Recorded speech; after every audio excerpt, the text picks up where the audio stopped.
মুখ্যমন্ত্ৰী হিমন্ত বিশ্ব শৰ্মাৰ এটা মন্তব্যৰ পিছতেই কংগ্ৰেছ দলৰ একাংশ নেতা জাঙুৰ খাই উঠিছে। তেখেতে কৈছে যে কংগ্ৰেছ দলটোৰ একেবাৰে লাজ বোলা বস্তুটো একোৱেই নাই বুলি কৈছিলে। আপোনালোকে হয়তো সেই ভিডিঅ'টো লাভ কৰিছে, মোৰ চেনেলত আপোনালোকক জনাইছোঁ সেই ভিডিঅ'টোৰ সম্পৰ্কে কি কৈছিলে মুখ্যমন্ত্ৰী হিমন্ত বিশ্ব শৰ্মা ডাঙৰীয়াই। সেই মন্তব্যটো হয়তো আপোনালোকে শুনিছে আৰু সেই মন্তব্যৰ পিছতেই একাংশ কংগ্ৰেছী নেতা আৰু তৃণমূল কংগ্ৰেছৰ সভাপতি ৰিপুন বৰাই আজি সংবাদমেল যোগে বহুখিনি মন্তব্য আগবঢ়াইছে। এই মন্তব্য আপোনালোকে শুনা পাব। আৰু লগতে আজি নিতুমণি শইকীয়াৰ যি অভিমত অনুষ্ঠানত, এই অনুষ্ঠানত বহুখিনি কথা কৈছে ৰিপুন বৰাই। বিজেপি দলৰ বিৰুদ্ধে বহুখিনি মন্তব্য তেখেতে আগবঢ়াইছে। আৰু মুখ্যমন্ত্ৰী হিমন্ত বিশ্ব শৰ্মাই যেতিয়া তেখেত কংগ্ৰেছত আছিলে, যিখিনি দুৰ্নীতি হৈছিলে সেই দুৰ্নীতিসমূহক লৈ ইতিমধ্যে তেখেতে বিভিন্ন সময়ত গালি গালাজ কৰি থাকে। কংগ্ৰেছ দিনত বহু দুৰ্নীতি হৈছে বুলি তেখেতে মন্তব্য কৰি আহিছে। কিন্তু সেই সময়ছোৱাত তেখেত যিহেতু শিক্ষামন্ত্ৰী আছিলে, স্বাস্থ্যমন্ত্ৰী আছিলে, বিত্তমন্ত্ৰীও আছিলে, গতিকে সেইগৰাকী মুখ্যমন্ত্ৰী হিমন্ত বিশ্ব শৰ্মাই সেই সময়ছোৱাৰ কথাটো কৈ থাকে। তেখেতৰ কাৰ্যকালৰ সময়ছোৱাত যিখিনি দুৰ্নীতি হৈছিলে সেই দুৰ্নীতিসমূহ তেখেতে দেখি আহিছিলে, কিন্তু তেখেতে সেই সময়ছোৱাত নিমাত হৈ আছিলে, কাৰণ তেখেত কংগ্ৰেছত আছিলে। সেই সময়ছোৱাত মুখ্যমন্ত্ৰী হিমন্ত বিশ্ব শৰ্মাই কৰাৰ মন্তব্য আৰু বৰ্তমানৰ মন্তব্যৰ মাজত আকাশ পাতাল পাৰ্থক্য আপোনালোকে নিশ্চয় জানে। কাৰণ মুখ্যমন্ত্ৰী হিমন্ত বিশ্ব শৰ্মাই এটা সময়ত বিজেপিক বহুত বেয়াকৈ গালি গালাজ কৰিছিলে। গুজৰাটৰ নদীৰে পানী নবয়, মুছলমানৰ তেজ বয় বুলি কৈছিলে। আৰু এতিয়া তেখেতৰ মন্তব্য কেনেকুৱা ধৰণৰ, মুখ্যমন্ত্ৰী হিমন্ত বিশ্ব শৰ্মাৰ এতিয়া মন্তব্য কেনেধৰণৰ আপোনালোকে নিশ্চয় শুনা পাইছে। গতিকে এই ক্ষেত্ৰত আজি দুগৰাকী শিক্ষামন্ত্ৰী, প্ৰাক্তন শিক্ষামন্ত্ৰী আছিলে তেখেতলোক, ৰিপুন বৰা ভাৰ্চেছ সিদ্ধাৰ্থ ভট্টাচাৰ্য। দুয়োগৰাকীয়ে প্ৰাক্তন শিক্ষামন্ত্ৰী, বিশেষকৈ সিদ্ধাৰ্থ ভট্টাচাৰ্যই বিজেপি দলটোক আৰু কংগ্ৰেছ দলটোক ৰিপুন বৰাই নেতৃত্ব দি আহিছিলে এটা সময়ছোৱাত। গতিকে এই দুয়োগৰাকীৰ আজি যিখিনি মন্তব্য, এই মন্তব্যৰ পৰা আপোনালোকে কিছু কথা জানিব পাৰিব। কাৰণ দুয়োজনৰ মাজত বাকযুদ্ধ আজি হৈছে, অতি ভিডিঅ'টো আকৰ্ষণীয় হৈছে। গতিকে চাব, আপোনালোকে শেষলৈকে চাব। আৰু যিসকলে মোৰ চেনেলটো এতিয়াও ছাবস্ক্ৰাইব কৰা ছাবস্ক্ৰাইব কৰি দিব, কাৰণ মই ভিডিঅ'সমূহত বহুত বেছি কথা কৈ নাথাকোঁ। কাৰণ ক'লে কি হয়, কোনো এটা পক্ষক গালি পৰা হয়, বহুতেই বেয়া পায়। গতিকে কোনো এটা দলক ক'বলগীয়া হৈ যায়। গতিকে থাকে ইয়াত বিজেপি কংগ্ৰেছৰ মানুহ একেলগে, যিহেতু আপোনালোকে চেনেলটো চাই থাকে। গতিকে মই ক'বলৈ কিছুমান বেয়া পাওঁ কাৰণে ভিডিঅ'সমূহত কোৱা নাযায়। জাষ্ট মই ভিডিঅ'টো ওলাওঁহে, কিন্তু মই একো নকওঁ। কিন্তু আজি ভিডিঅ'টো এইকাৰণে কৈছোঁ, কাৰণ এইটো ভিডিঅ'টো ভাল হৈছে কাৰণে মই আপোনালোকক জনাইছোঁ। আজি কি কৈছে মুখ্যমন্ত্ৰী হিমন্ত বিশ্ব শৰ্মাৰ বিৰুদ্ধে ৰিপুন বৰাই, আৰু লগতে সিদ্ধাৰ্থ ভট্টাচাৰ্যই এই ক্ষেত্ৰত কি পইণ্ট দাঙি ধৰিছে, আৰু নিতুমণি শইকীয়াই এই ক্ষেত্ৰত কি প্ৰশ্ন উত্থাপন কৰিছে সিদ্ধাৰ্থ ভট্টাচাৰ্য, প্ৰশ্নখিনিও অতি দৰকাৰী প্ৰশ্ন। কি প্ৰশ্ন উত্থাপন কৰিছে আপোনালোকক শুনাব বিচাৰিছোঁ। নমস্কাৰ, প্ৰতিদিন টাইমৰ সমূহ দৰ্শকক স্বাগতম জনাইছোঁ। আৰম্ভ কৰিছোঁ আমাৰ আজিৰ অনুষ্ঠান অভিমত। 2024 বৰ্ষৰ শেষৰটো অভিমত আজি আমি অনুষ্ঠিত কৰিছোঁ। চাওঁতে বছৰটো শেষ হ'বৰ হ'ল, আৰু মাত্ৰ মাজত দুটামান মুহূৰ্ত আমি 25ক আদৰণি জনাম। আৰু এনেকুৱা সময়ত আজি শেষৰটো অভিমত অনুষ্ঠান কৰিছোঁ দুগৰাকী বিশেষ ব্যক্তিক লৈ। যিহেতু আমাৰ ৰাজ্যখনত বিভিন্ন ৰাজনৈতিক ঘটনা প্ৰবাহে যোৱা কিছুদিন ধৰি এক প্ৰকাৰ ৰাজনীতি গৰম কৰি ৰাখিছে, তেনেকুৱা সময়তেই এই দুয়োগৰাকী ব্যক্তিক আজি আমি সন্মুখীকৈ বহুৱাইছোঁ। আৰু দুয়োগৰাকীয়ে দুটা বিশেষত্ব আছে। দুটা প্ৰধান ৰাজনৈতিক দলৰ দুয়োগৰাকী প্ৰাক্তন সভাপতি, আৰু অসমৰ দুয়োগৰাকী প্ৰাক্তন শিক্ষামন্ত্ৰীও, আৰু অত্যন্ত দুয়োগৰাকী বাকপটু ব্যক্তি অসমৰ ৰাজনীতিত। প্ৰাক্তন সভাপতি আৰু প্ৰাক্তন সাংসদ, প্ৰাক্তন শিক্ষামন্ত্ৰী ৰিপুন বৰা ডাঙৰীয়া আজিৰ অভিমতৰ অতিথি। মই বৰা ডাঙৰীয়াক অনুষ্ঠানলৈ স্বাগতম জনাইছোঁ। আৰু আনগৰাকী প্ৰাক্তন ভাৰতীয় জনতা পাৰ্টীৰ প্ৰাক্তন সভাপতি তথা বৰ্তমানৰ বিধায়ক সিদ্ধাৰ্থ ভট্টাচাৰ্যদেৱ। মই আপোনাকো অনুষ্ঠানলৈ স্বাগতম জনাইছোঁ। আপোনালোক দুয়োগৰাকীৰ লগত সাম্প্ৰতিক ৰাজনৈতিক যিখিনি আমাৰ ঘটনা প্ৰবাহ, সেই সন্দৰ্ভত আজি অকণমান কথা পাতিম। আৰু তাৰ লগতে দলৰ সন্দৰ্ভতো আপোনালোকৰ নিজা নিজা দৃষ্টিভংগীখিনি আজি আপোনালোকে ব্যক্ত কৰিব পাৰিব। মই প্ৰথমতেই দৰ্শকসকলক দেখুৱাওঁ যে শেহতীয়াকৈ অসমৰ ৰাজনীতিত মুখ্যমন্ত্ৰীৰ এটা বক্তব্যৰ পিছত এক প্ৰকাৰ বিতৰ্ক তুংগত উঠিছে। আজিৰ দিনটোতো আনকি ৰিপুন বৰাই ৰাজীৱ ভৱনত সংবাদমেল সম্বোধন কৰি ভাৰতীয় জনতা পাৰ্টীক প্ৰত্যাহ্বান জনাইছে, মুখ্যমন্ত্ৰীক প্ৰত্যাহ্বান জনাইছে, আনকি নৰেন্দ্ৰ মোদী, অমিত শ্বাহকো এক প্ৰকাৰ তেখেতে প্ৰত্যাহ্বান জনাইছে উত্তৰ বিচাৰি। আৰু তাৰ আৰম্ভণি কৰিছিল মুখ্যমন্ত্ৰী হিমন্ত বিশ্ব শৰ্মাই। কংগ্ৰেছক খুব চোকা ভাষাৰে সমালোচনা কৰি হিমন্ত বিশ্ব শৰ্মাই এদিনৰ পূৰ্বে কি কৈছিল মই অকণমান আপোনালোকক দেখুৱাই ল'ব বিচাৰোঁ। চাওক, কংগ্ৰেছে একচুৱেলি কংগ্ৰেছৰ লাজ বুলি একো নাই। ই এটা কংগ্ৰেছ এনেকুৱা এটা দল যাৰ শৰীৰত লাজ শব্দটোৱে শোভা নাপায়। যিটো কংগ্ৰেছ দলে জৰুৰী অৱস্থা আনিলে, যিটো কংগ্ৰেছ দলে সংবিধানক নিলম্বিত কৰি ৰাখিছিল, যিটো কংগ্ৰেছ দলে গণতন্ত্ৰক ভৰিৰে মোহাৰি হত্যা কৰিছিল, সেই কংগ্ৰেছ দলে সংবিধানক লৈ সমদল কৰাটোৱে এইটোৱে বুজায় যে কংগ্ৰেছ আৰু কংগ্ৰেছীয়ে লাজৰ প্ৰতিভাষা কি বা লাজ বুলিলেনো কি বুজায় তাক নুবুজায়, আৰু তেওঁলোকক নিলজ্জ বুলি ক'লেও অত্যুক্তি কৰা নহ'ব। মুখ্যমন্ত্ৰীৰ এনেধৰণৰ বক্তব্যৰ পিছতেই এটা দিনৰ পিছতে আজি এইগৰাকী ৰিপুণ বৰাই এক প্ৰকাৰ উভতি ধৰিছে। যিসকলে আজি সংবাদমেল দেখা নাছিল, ৰিপুণ বৰাইনো কি কৈছিল মই অকণমান দেখুৱাই লৈছোঁ। মই কোৱা নাই, আমি কোৱা নাই, কংগ্ৰেছে কোৱা নাই। আজিৰ মুখ্যমন্ত্ৰীয়ে কৈছে হিমন্ত বিশ্ব শৰ্মাই। তেওঁ যেতিয়া কংগ্ৰেছত আছিল কি বুলি কৈছিল যে গুজৰাটত পানীৰ পাইপেদি পানী নাযায়, অসমত পানী যায়, তাত কি যায়, মুছলমানৰ তেজ যায়। আৰু আজি আমি বিজেপিক প্ৰশ্ন কৰিব খুজিছোঁ, নৰেন্দ্ৰ মোদী, জে.পি. নাড্ডা, আপোনালোকে উত্তৰ দিয়ক যে আপোনালোকৰ দলক এনেধৰণে চৰম অপমানিত কৰা ব্যক্তিজনক আপোনালোকে বৰপীৰা দি আদৰি নিয়াটো আপোনালোকৰ লজ্জাহীনতাৰ পৰিচয় নে লজ্জা থকাৰ পৰিচয়? তুমি কোনখন মুখেৰে ক'লা? তোমাৰ লজ্জা ক'লৈ গ'ল এতিয়া? তুমি কোনখন মুখেৰে ক'লা যে মই 21ৰ পিছত মই আৰু অসমৰ ৰাজনীতি নকৰোঁ? তে আজি তুমি এই তাৰ পৰিৱৰ্তে তুমি কি কৰিলা? সৰ্বানন্দ সোণোৱালক পিছফালৰ পৰা 21ত তুমি লেং মাৰি ডেগাৰ মাৰি তেওঁৰ ঠাইত তুমি মুখ্যমন্ত্ৰী হৈছা। তেতিয়াহ'লে যদি হেৰুৱাবলৈ একো নাই, পাবলৈ একো নাই, আজি তুমি কিয় মুখ্যমন্ত্ৰী হৈ আছা? কিয় তুমি গাদী খামোচ মাৰি ধৰি আছা? কিয় তুমি ক্ষমতাৰ ৰাগীত কিয় গুৰু গোসাঁই একো নমনা হৈছা? আপোনাৰ লজ্জা আছেনে নাই? এতিয়া আপোনাৰ দলৰ লজ্জা আছেনে নাই? এনেকৈয়ে ৰিপুণ বৰা ডাঙৰীয়া আজি সৰব হৈছিল। আৰু আজিৰ এই দিনটোতেই আমি তেখেতকো অতিথি কৰিছোঁ। যিহেতু প্ৰিয় দৰ্শক, মই কৈছোঁ যে ৰাজনৈতিক নেতাৰ মাজত বাকযুদ্ধ হ'বই, আক্ৰমণ প্ৰত্যাক্ৰমণ হ'বই, এয়া স্বাভাৱিক। আৰম্ভণিৰ পৰাই একেবাৰে 24ৰ শেষৰ সময়ছোৱালৈকে অসমৰ ৰাজনীতিত বিভিন্ন ধৰণৰ বাকযুদ্ধ হ'ল, বাক বিতণ্ডা হ'ল, আৰু কিছুমান আমি পৰিস্থিতিৰ মুখামুখি হ'লোঁ, দেখিলোঁ আমি। মই ৰিপুণ বৰা ডাঙৰীয়া, মই আপোনাৰ কাষলৈ আহিছোঁ এতিয়া। চাওঁতে 24 আমাৰ মাজৰ পৰা এতিয়া যাবহি হ'ল। 25 চনটো হিমন্ত বিশ্ব শৰ্মাই সেইদিনাখন কৈছেই যে অত্যন্ত প্ৰত্যাহ্বানমূলক হ'ব চৰকাৰৰ কাৰণে বা অসমৰ ৰাজনীতিৰ কাৰণে। তেখেতে আৰু এটা কথা কৈছিল যে কংগ্ৰেছত এতিয়া নেতাৰ প্ৰতিযোগিতা চলিছে, কোন ডাঙৰ নেতা হ'ব, আৰু সেইকাৰণে কংগ্ৰেছে মানুহক পণবন্দী কৰি হ'লেও কিছুমান কাম কাজ কৰিছে। আৰু সেইখিনি কথা ক'বলৈ গৈ তেখেতে এই আম্বেদকাৰৰ প্ৰসংগত এই কথাখিনি কৈছিল, যিখিনি আজি আপুনি প্ৰত্যুত্তৰ দিলে। কংগ্ৰেছক চূড়ান্ত নিলজ্জ বুলি তেখেতে অভিহিত কৰিছিল, আপুনি আজি প্ৰত্যুত্তৰ দিলে। সামগ্ৰিকভাৱে মই আপোনাক যদি সোধোঁ যে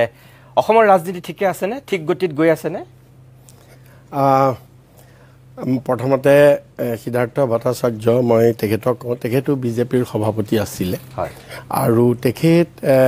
তেখেতেই হিমন্ত বিশ্বক জইন কৰাইছে। একদম আমাৰ কংগ্ৰেছত আছিলে, সেইটোতো এটা দলৰ দায়িত্ব, এজন যিমান পাৰে মানুহ আনিব লাগে বা পটেঞ্চিয়েল মানুহ পাৰ্টিলৈ আনিব লাগে, সভাপতিৰ দায়িত্ব। তেখেতেই ইনিচিয়েটিভ লৈ হিমন্ত বিশ্ব সেইখিনি সময়ত কংগ্ৰেছত আছিল, আমি একেলগে আছিলোঁ, আৰু সিদ্ধাৰ্থ ভট্টাচাৰ্যই তেওঁক ইনিচিয়েটিভ লৈ গোটেই হাইকমাণ্ডৰ লগত কথা বতৰা পাতি তেওঁক জইন কৰাইছিলে। যি কি নহওক, তেখেতো সভাপতি আছিলে, কিন্তু তেখেতে আজি নিজে হয়তো এইটো স্বীকাৰ কৰিব যে সেইটো দিনত, তেখেতৰ দিনত যে গণতন্ত্ৰৰ বা আমাৰ ৰাজনৈতিক দলবিলাকৰ যিটো ধৰণৰ মানে আমাৰ ষ্টেণ্ডাৰ্ড বা যিটো ধৰণৰ মানসিকতা বিৰোধী দলৰ প্ৰতি গণতন্ত্ৰত যিটো ধৰণৰ এটা সন্মান তেতিয়া আমি কংগ্ৰেছৰ চৰকাৰত আছিলোঁ আমি তৰুণ গগৈ ডাঙৰ তেতিয়া আমি বিজেপি আমাৰ বিৰোধী দল আছিলে কিন্তু আমি কোনোদিন বিজেপিক আমি তেওঁলোকৰ নীতি পলিচিৰ ওপৰত আমি কৈছিলোঁ কিন্তু কোনোদিন পাৰ্চনেলি বা কোনো ধৰণৰ এনেকুৱা অশালীন আৰু যিবিলাক মানে বিল' ষ্টেণ্ডাৰ্ড কথা আমি কোনোদিন বাক্যমান আমি বিজেপিৰ প্ৰতি কৰা নাছিলোঁ আৰু মোৰ মনত আছে সিদ্ধাৰ্থ ভট্টাচাৰ্য সভাপতি থাকোঁতেও তেওঁ কিন্তু কোনোদিন যেতিয়া আমি বিৰোধীত আছিলোঁ তেওঁ কিন্তু কোনোদিন তেনেকুৱা ধৰণৰ কথা কোৱা নাছিল আচ্ছা যি নহওক এতিয়া কিন্তু আমাৰ ডক্টৰ হিমন্ত বিশ্ব শৰ্মা অহাৰ পিছত ন' ডাউট তেওঁ এজন ডক্টৰেট ডিগ্ৰী লৈছে যেতিয়া যথেষ্ট কোৱালিফাইড মানুহ কিন্তু তেওঁ এই ৰাজনীতিত যি ধৰণৰ মানদণ্ড বা বিৰোধী দল চৰকাৰত থকা নথকাটো এইটো এটা ক্ষণস্থায়ী কথা এইটোতো আৰু থাকিবই আজি এটা দল কালি এটা দল সেইটো লৈ কথা নহয় কিন্তু যিটো পৰম্পৰা যিটো মৰ্যাদা যিটো গৰিমা সেই বস্তুটো কিন্তু যথেষ্ট স্খলন ঘটিছে মানে হিমন্ত বিশ্ব শৰ্মাৰ দিনত তেওঁ মূল্যবোধৰ যিটো ৰাজনীতি সন্মানৰ যিটো ৰাজনীতি সেইটো কিন্তু তেওঁ নাই কৰা তেওঁ প্ৰতিশোধৰ ৰাজনীতি কৰিছে আৰু অহংকাৰৰ ৰাজনীতি কৰিছে এইটো হৈছে এটা মানে মই শেহতীয়া ধাৰা আমাৰ সিদ্ধাৰ্থ ভট্টাচাৰ্য ডাঙৰ মই আপোনাৰ কাষলৈ আহিছোঁ যতদূৰ সম্ভৱ চাগে আপোনালোক দুয়োগৰাকী প্ৰথমবাৰৰ কাৰণে অসমৰ এটা টেলিভিশ্যন চেনেলত এনেকৈ মুখামুখি হৈছে চাগে অকলে দুজন প্ৰাক্তন শিক্ষামন্ত্ৰী দুগৰাকী প্ৰাক্তন সভাপতি হিচাপে আৰু অত্যন্ত দুয়োগৰাকী ভদ্ৰ ব্যক্তি ৰাজনীতিত শালীনতা ৰক্ষা কৰি আপোনালোকে কথা কোৱা মানুহ ৰিপুণ বৰা ডাঙৰীয়া আপোনাৰ সন্মুখতেই কথাটো কৈছে সেইটো আমিও মন কৰোঁ যে তেখেতৰ এটা দীঘলীয়া চাকৰি জীৱনৰ অভিজ্ঞতা আছিল তাৰপিছত তেখেত ৰাজনীতিলৈ আহিছিল আপুনি অধিবক্তা আছিল আপোনাৰ স্বয়ং দেউতাৰ এটা অসমৰ সমাজ জীৱনত ৰাজনীতিত সুকীয়া পৰিচয় আছিল গৌৰী শংকৰ ভট্টাচাৰ্যৰ আপুনি পুতেক হিচাপে আৰু তাৰপিছত আপুনি এতিয়া এজন বিধায়ক আপুনিও প্ৰাক্তন শিক্ষামন্ত্ৰী তেখেতো প্ৰাক্তন শিক্ষামন্ত্ৰী আজি অকণমান বেলেগ ধৰণে আপোনাক মই সঁচাকৈ সুধিছোঁ যে ৰাজনীতিটো আপুনি আপোনাৰ দেউতাৰ দিনত দেখিছে আপোনাৰ দিনতো দেখিছে আপুনি নিজে মন্ত্ৰী আছিল এতিয়া ঠিক গতিত গৈ আছেনে বাৰু এতিয়া প্ৰথমে মই কওঁ সকলোৰে নিজৰ নিজৰ নিজস্ব বাকভংগী থাকে কোনে কেনেকৈ কি কথা কয় কেনেকৈ কয় সেইটো তেওঁৰ নিজৰ ব্যক্তিত্বৰ ওপৰত নিৰ্ভৰ কৰে তেওঁলোকে সেই হিচাপে কথা কয় ৰিপুণ বৰা ডাঙৰীয়া যথেষ্ট জ্যেষ্ঠ ব্যক্তি সভাপতিও আছে বা এখেতৰ লগত মই আগতেও অইন টিভি চেনেলত বহিছোঁ আপোনাৰ ইয়াতো বহিছোঁ মই তেতিয়া আৰু মানুহ আছিলে আজি আমি মুখামুখিকে হয় তেখেতে নিজস্বভাৱে এটা কথা কয় অন্য ব্যক্তিসকলেও তেখেতসকলৰ নিজৰ কেনেকৈ তেওঁলোকে কথা বতৰা পাতে সেইটো কয় ৰাজনীতিত এটা হৈছে সেইটো হৈছে এফেক্টিভ মানে আপুনি কি ক'ব বিচাৰিছে বা কেনেকৈ আপুনি আপোনাৰ বিৰোধী পক্ষক এফেক্টিভলি এটেক কৰাটো আৰু that's A part of strategy আজি আপোনালোকেও সাংবাদিকসকলেও এই আমাৰ পলিটিচিয়ানবিলাকক চেনেলত আনি পেলাই ইটো সিটোৰ লগত যুঁজ কিয় লগাই দিয়ে কিয়নো আপোনালোকৰ TRP থাকে আৰু আমিবিলাকেও যুঁজ কিয় কৰোঁ কিয়নো আমাকো TRP লাগে আমিও ভাবোঁ যে আমি যদি এনেকৈ কথাটো কওঁ তেতিয়াহ'লে জনসাধাৰণে যথেষ্ট আগ্ৰহৰ সৈতে চাব কিয়নো আজি আপুনি দেখিছে যে ইণ্টাৰনেটৰ যুগত আৰু মোবাইলত নিউজ চোৱাৰ পিছত মানুহে 1 ছেকেণ্ডৰ ভিতৰতে ফ্লিপ কৰে গতিকে মানুহৰ এটেনশ্যন গ্ৰেব কৰি ৰাখিবলৈ আপুনি জানে যে ইউটিউবতে হওক বা ৰিলছবিলাক যে বনায় এইবিলাকত মানুহ এজনক 10 ছেকেণ্ড ৰাখিলেহে মনিটাইজেশ্যন কৰিব পাৰি গতিকে এই 10টা ছেকেণ্ড কিবাকৈ মানুহজনক এটা মানে ভিউত ৰখাৰ ব্যৱস্থা সেইটোতো কৰে সকলোৱে সেইটো কৰিবই গতিকে মই ভাবোঁ যে সকলোৱে নিজৰ ব্যক্তিত্ব বা তেখেতসকলৰ যিটো বাকভংগীৰে কথা বতৰা পাতে it's part and parcel of political life আপুনি মানে সাধাৰণভাৱে লয় এতিয়া অসাধাৰণভাৱে ল'বলগীয়া কি কথা আছে অসাধাৰণভাৱে ল'বলগীয়া কি কথা আছে আমাৰ গুৱাহাটীতে উজান বজাৰৰ যিখিনি মানুহ আছে তেওঁলোকে ডেকা ল'ৰাবিলাকে তেওঁলোকে এটা নিজস্ব ভাৱে কথা পাতে যিখিনি নিজৰ কথা শৈলী আছে এটা এটা নিজস্বতা আছে তেওঁলোকৰ মাজতে কথা বতৰা আপুনি জানে আপুনি বহুত দিন গুৱাহাটীত থাকিলে ঠিক তেনেকৈ ধৰি লওক হেদায়তপুৰৰ যিখিনি মানুহ তেওঁলোকৰ এটা কথা বতৰা এটা মানে কথা কোৱাৰ ষ্টাইল এটা আছে গতিকে সকলোৱে নিজৰ নিজৰ কথা বতৰাবিলাক তেওঁৰ নিজস্বতাৰে সৈতে প্ৰকাশ কৰে তেখেতে প্ৰকাশ কৰিব খুজিছে এফেক্টিভলি মানুহক কৈছে বা মানুহৰ মাজত তেওঁ যিটো ক'ব বিচাৰিছে সেই কথাটো মানুহৰ মাজলৈ লৈ যাবৰ বাবে তেখেতে সেইটো ভাষা ব্যৱহাৰ কৰিছে এইটো তেখেতৰ ওপৰত নিৰ্ভৰ কৰে আৰু মই এতিয়া আপোনালোক দুজনক এইটোহে সুধিব বিচাৰিছোঁ যে আপুনি এইমাত্ৰ যে ক'লে যে আপোনালোকৰো TRP লাগে আমাকো TRP লাগে একদম সঁচা কথা সেইটো হয় কিন্তু কেতিয়াবা আমি সেই TRPৰ লগতে আৰু কিছু আমি গম নোপোৱাকৈ আমি সমাজলৈ বাৰ্তা দিওঁ এতিয়া ধৰি লওক আপুনি বিজেপিৰ আজি আপোনাৰ যিসকল সমষ্টিৰ মানুহ এই মানুহখিনিক বাদ দিওঁ অসমৰ লাখ লাখ বিজেপিৰ মানুহে আজি আপুনি কি ক'ব ইয়াত এইটো কিন্তু মন কৰিব চাব একেধৰণে ৰিপুন বৰা ডাঙৰীয়াই গোটেই কংগ্ৰেছ দলটোৰ প্ৰতিনিধিত্ব কৰিছে আজি গোটেই কংগ্ৰেছৰ মানুহখিনি অকল তেখেতৰ গহপুৰ সমষ্টিৰ মানুহে নহয় যে তেখেতৰ গোটেই অসমৰ কংগ্ৰেছৰ মানুহখিনিয়ে চাব যে আমাৰ প্ৰাক্তন সাংসদগৰাকীয়ে বা প্ৰাক্তন সভাপতিগৰাকীয়ে আজি কেনেকৈ কথাখিনি ক'ব মোৰ কথাটো এইটোহে যে হয় আজি পাৱাৰ পলিটিক্স তুংগত মানে ৰাজনীতি কৰিলে সকলোকে ক্ষমতা লাগিব যেটো ৰিপুন বৰা ডাঙৰীয়াই কৈছে কিন্তু ক্ষমতাৰ নামত অকল ক্ষমতা বা অকল ৰাজনীতি কৰা মানে অকল পাৱাৰ কেন্দ্ৰিক যেটো মানসিকতা তাৰ কাৰণে সৰ্বস্ব নীতি আদৰ্শ বুলি একো নাথাকিব বা মই আজি কোৱা কথা এটা কাইলৈ ৰাজনীতিত যে হঠাৎ সলনি হৈ যায় বা এইটো আমি মানুহক ভোট আদায়ৰ কাৰণেহে কৈছিলোঁ এইটোতো নহয় সম্ভৱ মানে তেনেকুৱা এটা দিন এতিয়া তেনেই সুলভ হৈ গ'ল নেকি তাৰমানে ৰিপুন বৰা ডাঙৰীয়া যে যেটো আগতেতো সেইটো নাছিল ধৰক মই উদাহৰণ এটা কৈছোঁ আপোনালোক দুগৰাকী মোতকৈ বহুত বিজ্ঞ মানুহ অটল বিহাৰী বাজপেয়ী ডাঙৰীয়া 13 দিনীয়া চৰকাৰ আৰু 13 মাহৰ চৰকাৰ প্ৰথম দুটা কাৰ্যকাল তেওঁ এটা মাত্ৰ ভোটৰ কাৰণে তেওঁ প্ৰধানমন্ত্ৰীৰ পদ ত্যাগ কৰিছিল কিন্তু বিজেপিত আমি ভাষণ শুনা ওচৰৰ পৰা তেনেকুৱা মানুহ আছিল নহয় সৌখিদিনাখনলৈকে আপুনিতো মোতকৈ বেছি ভালকৈ জানিব আপুনি দিল্লীত থকা মানুহ সেই বিজেপিয়ে এতিয়া কেনেকৈ চৰকাৰ কৰিছে একেধৰণে আপোনালোকে আজি বিজেপিক সমালোচনা কৰিছে সংবিধান অৱমাননা কৰা বুলি কয় কিন্তু সঁচাকৈ ৰিপুন বৰা ডাঙৰীয়া কংগ্ৰেছৰ দিনতো কম অৱমাননা কৰা হোৱা নাছিল সংবিধানখনক য'ত আপোনালোকে জৰুৰীকালীন যেটো কথা হিমন্ত বিশ্ব শৰ্মাই কৈছে এইটোতো একেবাৰে মিছা কথা নহয় দিয়কচোন আম্বেদকাৰক আপোনালোকেই নিৰ্বাচনত হৰুৱাইছিল সেই সময়ত তাৰপিছত এতিয়া জৰুৰীকালীন অৱস্থা ইন্দিৰা গান্ধীৰ দিনত জাপি দিয়া হৈছিল হেওটো কম চূড়ান্ত অপমান নাছিল সংবিধানৰ কাৰণে মানে তাৰপিছতো আপোনালোকে বিজেপিক গালি পাৰিছে বা বিজেপিও এতিয়া নীতি আৰু আদৰ্শৰ কথা কৈ আছে য'ত বিধায়ক MP কিনি পেলাই গোটেই খাস্তাং কৰি দিছে কোৰ্ট অটল বিহাৰী বাজপেয়ীৰ সেই দৃষ্টিভংগী সংসদত কোৱা কথা বতৰাৰ যি ষ্টাইল যি শৈলী এতিয়াৰ অমিত শাহতে আম্বেদকাৰ বুলি কৈ স্বয়ং সংবিধান প্ৰণেতাগৰাকীৰ প্ৰতি যেটো গৃহমন্ত্ৰীগৰাকীৰ যেটো দৃষ্টিভংগী এতিয়াৰ প্ৰজন্মৰ কাৰণে এইবোৰ কি আদৰ্শ তাৰমানে নাই আপুনি প্ৰশ্নটো ঠিকেই উত্থাপন কৰিছে মই খালি সিদ্ধাৰ্থ ভট্টাচাৰ্যৰ এটা কথাত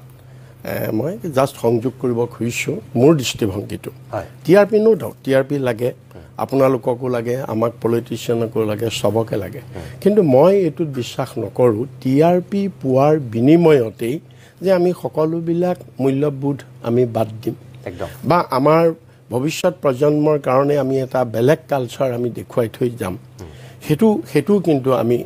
নিবিচাৰোঁ মই জাষ্ট এটা উদাহৰণ দিছোঁ তেখেতক আমি যেতিয়া ইউনিভাৰ্চিটিৰ ষ্টুডেণ্ট আছিলোঁ শৰৎ সিংহ যেতিয়া মুখ্যমন্ত্ৰী আছিল তেতিয়া বিৰোধী দল নাই 4জন নে 5জন মাত্ৰ বিৰোধী MLA তেখেতৰ দেউতাক আছিল আটাইতকৈ ফায়াৰ ব্ৰেণ্ড আপুনি কৈছে আমি নিজে বিধানসভাত দেখিছোঁ আৰু শুনিছোঁ নিজে দেখিছোঁ যে গৌৰীশংকৰ ভট্টাচাৰ্যই এছেম্বলি শৰৎ সিংহক এনেকুৱা ধৰণে আক্ৰমণ কৰে মানে এটা হেৰিয়াৰ মাজত একদম এটা ষ্টেণ্ডাৰ্ডৰ মাজত এটা মূল্যবৃদ্ধৰ মাজত আৰু আক্ৰমণ কৰাৰ পিছত দুইজনে আকৌ ওলাই আহি একেলগে চাহ খায় আকৌ ইজন সিজনৰ ঘৰলৈ যায় মই এটা কথা কৈছোঁ এই ধৰণৰ যিটো পৰিৱেশ মই আপোনাৰ লগত যোগ দিছোঁ, আপুনি কোৱাটোৰ লগত যোগ দিছোঁ, সেইটোতো আপুনি কোৱাটো একদম সঁচা কথাই। মইতো দেখা নাই, আপোনালোকেতো দেখিছে, কিন্তু মই পঢ়িবলৈ পাইছোঁ যে গৌৰীশংকৰ ভট্টাচাৰ্যলৈ বিৰোধী দলপতি হিচাপে সেই সময়ত স্বয়ং মুখ্যমন্ত্ৰীয়ে নোট দিছিল, শ্লিপ দিছিল যে এই বিষয়টোত ভট্টাচাৰ্যজী আপোনাৰ বক্তব্য কি মই জানিব বিচাৰোঁ। মানে স্বয়ং মুখ্যমন্ত্ৰী আসনৰ পৰা সিফালে তেখেতে থকা সৰকা কৰা সেইগৰাকী নেতালে এটা শ্লিপ দিছিল তেখেতে যে ভট্টাচাৰ্যজী ডাঙৰীয়া আপোনাৰ এই বিষয়টোত বক্তব্য কি, সদনত আপুনি অকণমান কওক বা আপোনাৰ পৰা মই নিজে জানিব বিচাৰোঁ। তাৰমানে এগৰাকী মুখ্যমন্ত্ৰীয়ে বিৰোধী দলৰ নেতাগৰাকীক সেই পৰ্যায়ত তেতিয়া সন্মান কৰিছিল। মোতকৈ আপুনি বেছি ভালকৈ জানে, মই জাষ্ট যোগ দিছোঁ আপোনাৰ কথা। মই তাকেই কৈছোঁ যে এতিয়া ধৰক মই হিমন্ত বিশ্ব শৰ্মাৰ এইটো তেখেতে ঠিকেই কৈছে, প্ৰত্যেকৰ নিজৰ এটা বাকভংগিমা আছে। যেতিয়া 16 চনত যেতিয়া সোণোৱাল ডাঙৰীয়া মুখ্যমন্ত্ৰী হ'ল, সেই 5 বছৰ তৰুণ গগৈ ডাঙৰীয়া যেতিয়া তেতিয়া তেওঁ আমাৰ বিধায়ক হৈ আছিলে, তেতিয়া এইগৰাকী তৰুণ গগৈ হিমন্ত বিশ্ব শৰ্মাই কেনেকুৱাকৈ বিধানসভাত আপুনি এনেকৈ নক'ব, কোন কি কাক কৈছে আপুনি, তুমি বহক আপুনি, মানে যি ধৰণৰ এটা মানে অভদ্ৰ আচৰণ কৰিছে, সেইটোৱে মানে কিন্তু সেইটোৱে শোভা নাপায়। সেইটোৱে হয়তো সেই মুহূৰ্তৰ কাৰণে তেওঁ কিবা এটা TRP পাব পাৰে, কিন্তু সেইটোৱে গোটেই ৰাজনীতিৰ পৰম্পৰাটো বা শিষ্টাচাৰটো সেইটোৱে কিন্তু সাংঘাতিক ধৰণৰ কালিমা আনে। এতিয়া প্ৰথম আপোনাৰ কথাটোলৈ ঘূৰি আহিছোঁ, হয় যে কিছুমান কথা পৰিস্থিতিৰ লগত ৰাজনীতিটো আপুনি যেতিয়া কৰিছে, এখন চৰকাৰ চলাইছে, পৰিস্থিতিৰ সময়ত আপুনি কিছুমান সিদ্ধান্ত ল'ব লাগিব। এতিয়া মই আজি এইটো কথা ক'লে বহুতে মোক বেলেগ ধৰণৰ সমালোচনা কৰিব, আপুনি জৰুৰী অৱস্থাৰ কথা যিটো কৈছে, হয় সেইখিনি সময়ত জৰুৰী অৱস্থা দিব লগা হ'ল। মইতো কংগ্ৰেছ দল হিচাপে মই সমৰ্থন কৰিছোঁ সেইটো নহয়, মই ৰিয়েলিটিটো কৈছোঁ। সেইখিনি সময়ত ইন্দিৰা গান্ধীৰ কোনো বিকল্প নাছিলে। কিয় বিকল্প নাছিলে, আপুনি আপোনালোক হয়তো সৰু আমি ইউনিভাৰ্চিটিৰ ষ্টুডেণ্ট, আমি দেখিছোঁ যিটো পৰিৱেশ হৈছিলে, চিভিল ৱাৰলৈ গৈছিলে ভাৰতবৰ্ষ সেইখিনি সময়ত। আপোনাৰ চাৰিওপিনে আন্দোলন আৰু জয়প্ৰকাশ নাৰায়ণে পাটনাত ঘোষণা কৰি দিলে যে মিলিটাৰীসকল ওলাই আহিব লাগে, CRPF পুলিচ বাহিনী কোনেও চৰকাৰৰ কথা শুনিব নালাগে, বিদ্ৰোহ কৰিব লাগে। এটা সাংঘাতিক ধৰণৰ এটা দেশখন একদম সাংঘাতিক এটা অস্থিৰতালৈ গুচি গৈছিল, আৰু সেই অস্থিৰতাৰ পৰা সেইখিনি সময়ত নিয়ন্ত্ৰণ কৰিব লাগে, নহ'লে হয়তো ক'ব নোৱাৰি, হয়তো আমাৰ দেশত এটা মিলিটাৰী কুপ হৈ হয়তো আমাৰ গণতন্ত্ৰ শেষ হৈ গ'লহেঁতেন সেইটো সময়ত। গতিকে সেইকাৰণেও সেই পৰিস্থিতিত কিছুমান সিদ্ধান্ত, গতিকে সেইটো সময়ত ইন্দিৰা গান্ধীয়ে হয়তো সেই পৰিস্থিতিৰ তাগিদাত মোকাবিলা কৰিব, দেশৰ গণতন্ত্ৰ হয়তো ৰক্ষা কৰাৰ স্বাৰ্থতেই বা হয়তো এটা মিলিটাৰী কুপৰ পৰা দেশখনক বচাবৰ কাৰণেও হয়তো এটা জৰুৰী অৱস্থা দিব লগা হৈছিল। হয়তো এইটো বিতৰ্ক হ'ব পাৰে, বহুতে এইটো নামানিব পাৰে, কিন্তু এইটো এটা পৰিৱেশ আছিল। গতিকে সেইকাৰণে চব কথা নহয়। ঠিক সেইদৰে এতিয়া ধৰক এতিয়া কোনে কিমান সংবিধানক সন্মান কৰিছে নাই কৰা, সেইটো কথাৰে নহয়, সেইটো কামেৰে হয়। যেনেকৈ আজি হিমন্ত বিশ্বই কৈছে বা বিজেপিৰ কোনোবা নেতাই কৈছে আমি সংবিধানক অপমান কৰিছোঁ, আমাৰ সংবিধানক লৈ পেলাই কথা কোৱাৰ কোনো অধিকাৰ নাই। আমাৰো আছে নহয় তেনেকৈ ক'বলৈ যুক্তি, আমাৰো আছে। কাৰণ যদি আমি কওঁ যে যেতিয়া যিদিনাখন 1949ৰ 26 নৱেম্বৰ যিদিনাখন কনষ্টিটিউৱেণ্ট এছেম্বলিত সংবিধান এডপ্ট কৰা হৈছে, সেইদিনাখনেই ৰামলীলা গ্ৰাউণ্ডত প্ৰতিমূৰ্তি জ্বলোৱা সংবিধানখনে পুৰি পেলোৱা হৈছে, যে আমি এখন সংবিধান নামানো, পুৰি পেলোৱা হৈছে। কোনে পুৰি পেলাইছিলে? আজি যিসকল যি বিজেপি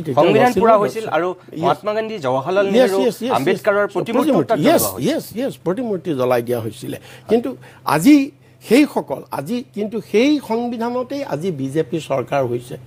আজি আদবানীৰ আমাৰ অটল বিহাৰী বাজপেয়ীয়ে কওক বা তেখেতসকলৰ কথা নাহে, এতিয়া নৰেন্দ্ৰ মোদী ডাঙৰীয়াই কওক, আজি প্ৰধানমন্ত্ৰী, আজি হিমন্ত বিশ্ব শৰ্মা মুখ্যমন্ত্ৰী হৈছে, সেই সংবিধানৰ যোগেদি সেই সংবিধানক চুৱেই তেওঁলোকে শপত লৈছে বা দেশখন পৰিচালিত হৈছে। গতিকে কথাবিলাক তেনেকুৱা। সেইকাৰণে গোটেই বস্তুটো আপুনি নিৰপেক্ষভাৱে গোটেই কথাটো বিশ্লেষণ কৰিব লাগিব। হয়, মই আপুনি বুজি পাইছোঁ, আপুনি পৰিস্থিতি সাপেক্ষে সেই সময়ত ইন্দিৰা গান্ধীয়ে তেনেকুৱা এটা স্থিতি লোৱা বুলি আপুনি কৈছে। কিন্তু এতিয়া যিটো তেওঁ অমিত শ্বাহে যিটো বক্তব্য আম্বেদকাৰক লৈ দিলে, সঁচাকৈ সেইটো আম্বেদকাৰক তেওঁ অপমান কৰিবৰ কাৰণে কৈছিলে বুলি আপোনালোকে যিধৰণে ভাবিছে তেওঁ সেইটো সঁচাকৈ আম্বেদকাৰৰ নাম যিমানবাৰ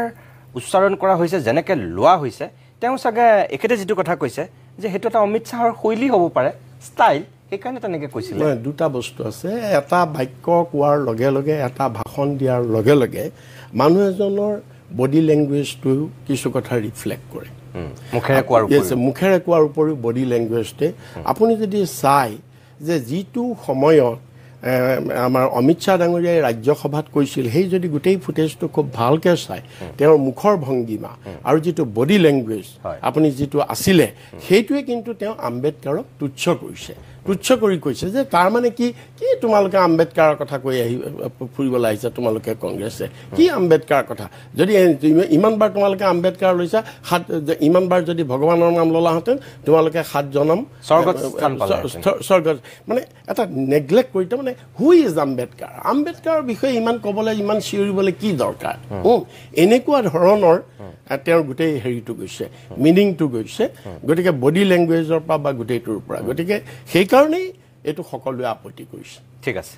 মই সিদ্ধাৰ্থ ভট্টাচাৰ্য ডাঙৰীয়াৰ কাষলৈ আহিম কিন্তু অকণমান সময়ৰ কাৰণে এইখিনিতে অভিমতত বাণিজ্যিক বিৰতি লৈ ল'ম তাৰপিছতে আমি পুনৰ উভতি আহিম কিছু সময় বাণিজ্যিক বিৰতিৰ পিছত আমি উভতি আহিছোঁ অভিমতৰ পৰৱৰ্তী অংশলৈ ইতিমধ্যে আপোনালোক অৱগত যে আজি দুগৰাকী জ্যেষ্ঠ ৰাজনীতিক অভিমতৰ অতিথি বছৰৰ শেষৰটো আমি অভিমত কৰিছোঁ মই সিদ্ধাৰ্থ ভট্টাচাৰ্য ডাঙৰীয়া মই আপোনাৰ কাষলৈ আহিলোঁ ৰিপুণ বৰা ডাঙৰীয়াৰ পৰা যিখিনি কথা সুধিলোঁ বা শুনিলোঁ আপুনি তেখেতৰ বক্তব্যখিনি শুনিছে যিহেতু সন্মুখতেই আছে আপোনাক মই সুধিছোঁ এতিয়া যে সেই অটল বিহাৰী বাজপেয়ী লালকৃষ্ণ আদৱানীৰ বিজেপি আৰু এতিয়া নৰেন্দ্ৰ মোদী আৰু অমিত শ্বাহৰ বিজেপিৰ মাজত বা আগৰ ইন্দ্ৰমণি বৰা ৰাজেন গোহাঁই ৰমেন ডেকা সিদ্ধাৰ্থ ভট্টাচাৰ্যৰ বিজেপি আৰু এতিয়াৰ ভৱেশ কলিতা হিমন্ত বিশ্ব শৰ্মাহঁতৰ বিজেপিৰ মাজত সঁচাকৈ আকাশ পাতাল পাৰ্থক্য আহি গ'ল নেকি একেবাৰে অহা নাই কিয়নো আপুনি মন কৰিব যে ভাৰতীয় জনতা পাৰ্টিৰ যেতিয়া জন্ম লগ্নৰে পৰা আমি কিছু মূল বিষয় আছিল যিবিলাকৰ ওপৰত ভাৰতীয় জনতা পাৰ্টিৰ গঠন কৰা হৈছিল আমি কাশ্মীৰত যিটো এটা দুখন দেশ দুখন পতাকা দুখন প্ৰধান হয় এইটো আমি তেতিয়াও আছিলে আমি এতিয়া আছিল আৰু এতিয়া আমি যেহেতু আমি সংখ্যাগৰিষ্ঠতা পাইছোঁ আমি কৰিব পৰা আমি কৰিছোঁ এইটো এনেকুৱা নহয় যে আমাৰ এইটো এই নতুনকৈ চিন্তাধাৰা ঠিক তেনেকৈ অন্যান্য ক্ষেত্ৰতো কওক ৰাম মন্দিৰৰ কথাই কওক বা অন্যান্য প্ৰসংগবিলাক কওক সেইবিলাকত আমাৰ যিটো চিন্তাধাৰা আছিল সেই চিন্তাধাৰাটো কিন্তু সলনি হোৱা নাই আমি সেই চিন্তাধাৰাটোক তেতিয়া কৰিব পৰা নাছিলোঁ এতিয়া কৰিছোঁ গতিকে এইটোত প্ৰাসংগিকতাটো কেতিয়াও হেৰুৱাই যোৱা নাই আৰু প্ৰাসংগিকতা কিন্তু একেই আছে দলৰ মূল যিটো তাত্ত্বিক যিটো চিন্তাধাৰা তাত্ত্বিক চিন্তাধাৰাটোৰ পৰা কিন্তু আঁতৰি অহা নাই আৰু মই ভাবোঁ যে যিকোনো আপুনি এটা কম্পিউটাৰৰ ছফ্টৱেৰটো সকলোৰ বাবে প্ৰযোজ্য মোৰ লেপটপত আপোনাৰ সেই ছফ্টৱেৰটো থাকিলে মই সেইভাৱে কাম কৰিম আপোনাৰ ভাৱে থাকিলে আপুনিও কৰিব কেনেকৈ কৰিব সেইটো নিৰ্ভৰ কৰে ব্যক্তিত্বৰ ওপৰত গতিকে সেই হিচাপে সকলোৰে ব্যক্তিত্ব নিজৰ নিজৰ এটা প্ৰকাশভংগী আছে তেখেতসকলৰ কাম কৰাৰ ষ্টাইল আছে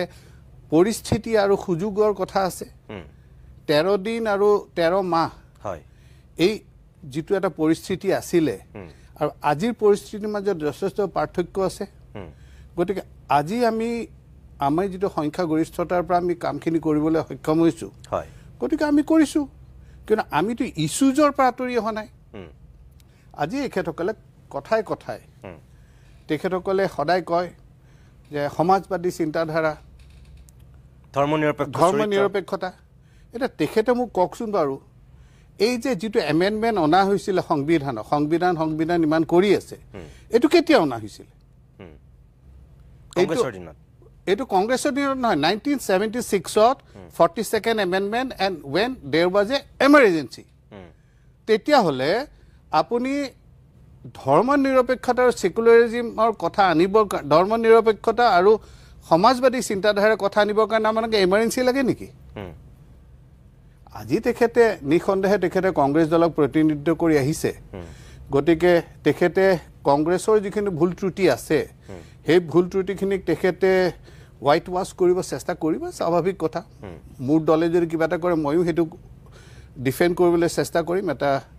যুক্তি তৰ্কৰে কথাখিনি ক'ব পাৰিম। চেষ্টা কৰিম মানে কৰিছে আপুনি? মই কৰিছোঁ, মই এইকাৰণে কৰিছোঁ যে কিয়নো সেইখিনি মোৰ অধিকাৰ আছে আৰু সেইখিনি মোৰ কৰাৰ প্ৰয়োজনীয়তা আছে। একদম। কিন্তু তাতে মই আপোনাক সুধিম এতিয়া। মই এতিয়া মই কৈ লওঁ, শেষ কৰি লওঁ। হয়। সেই প্ৰয়োজনীয়তা আছিল কিহৰ কাৰণে? সেই প্ৰয়োজনীয়তা আছিল যে আমাৰ এটা যে চিন্তাধাৰা আছে, এই চিন্তাধাৰাটোক আমি ৰূপায়িত কৰিবলৈ যিখিনি কাৰ্যপন্থা ল'ব লাগে সেই কাৰ্যপন্থাখিনি লোৱা হৈছে। আৰু সেইটো নিঃসন্দেহে তেখেতসকলৰ ৰাজনৈতিক স্বাৰ্থৰ পৰিপন্থী আৰু তেখেতসকলে সমালোচনা কৰিছে। সমালোচনা কৰাৰ অধিকাৰ তেখেতসকলৰ আছে। আৰু যিহেতু ৰাইজে আমাক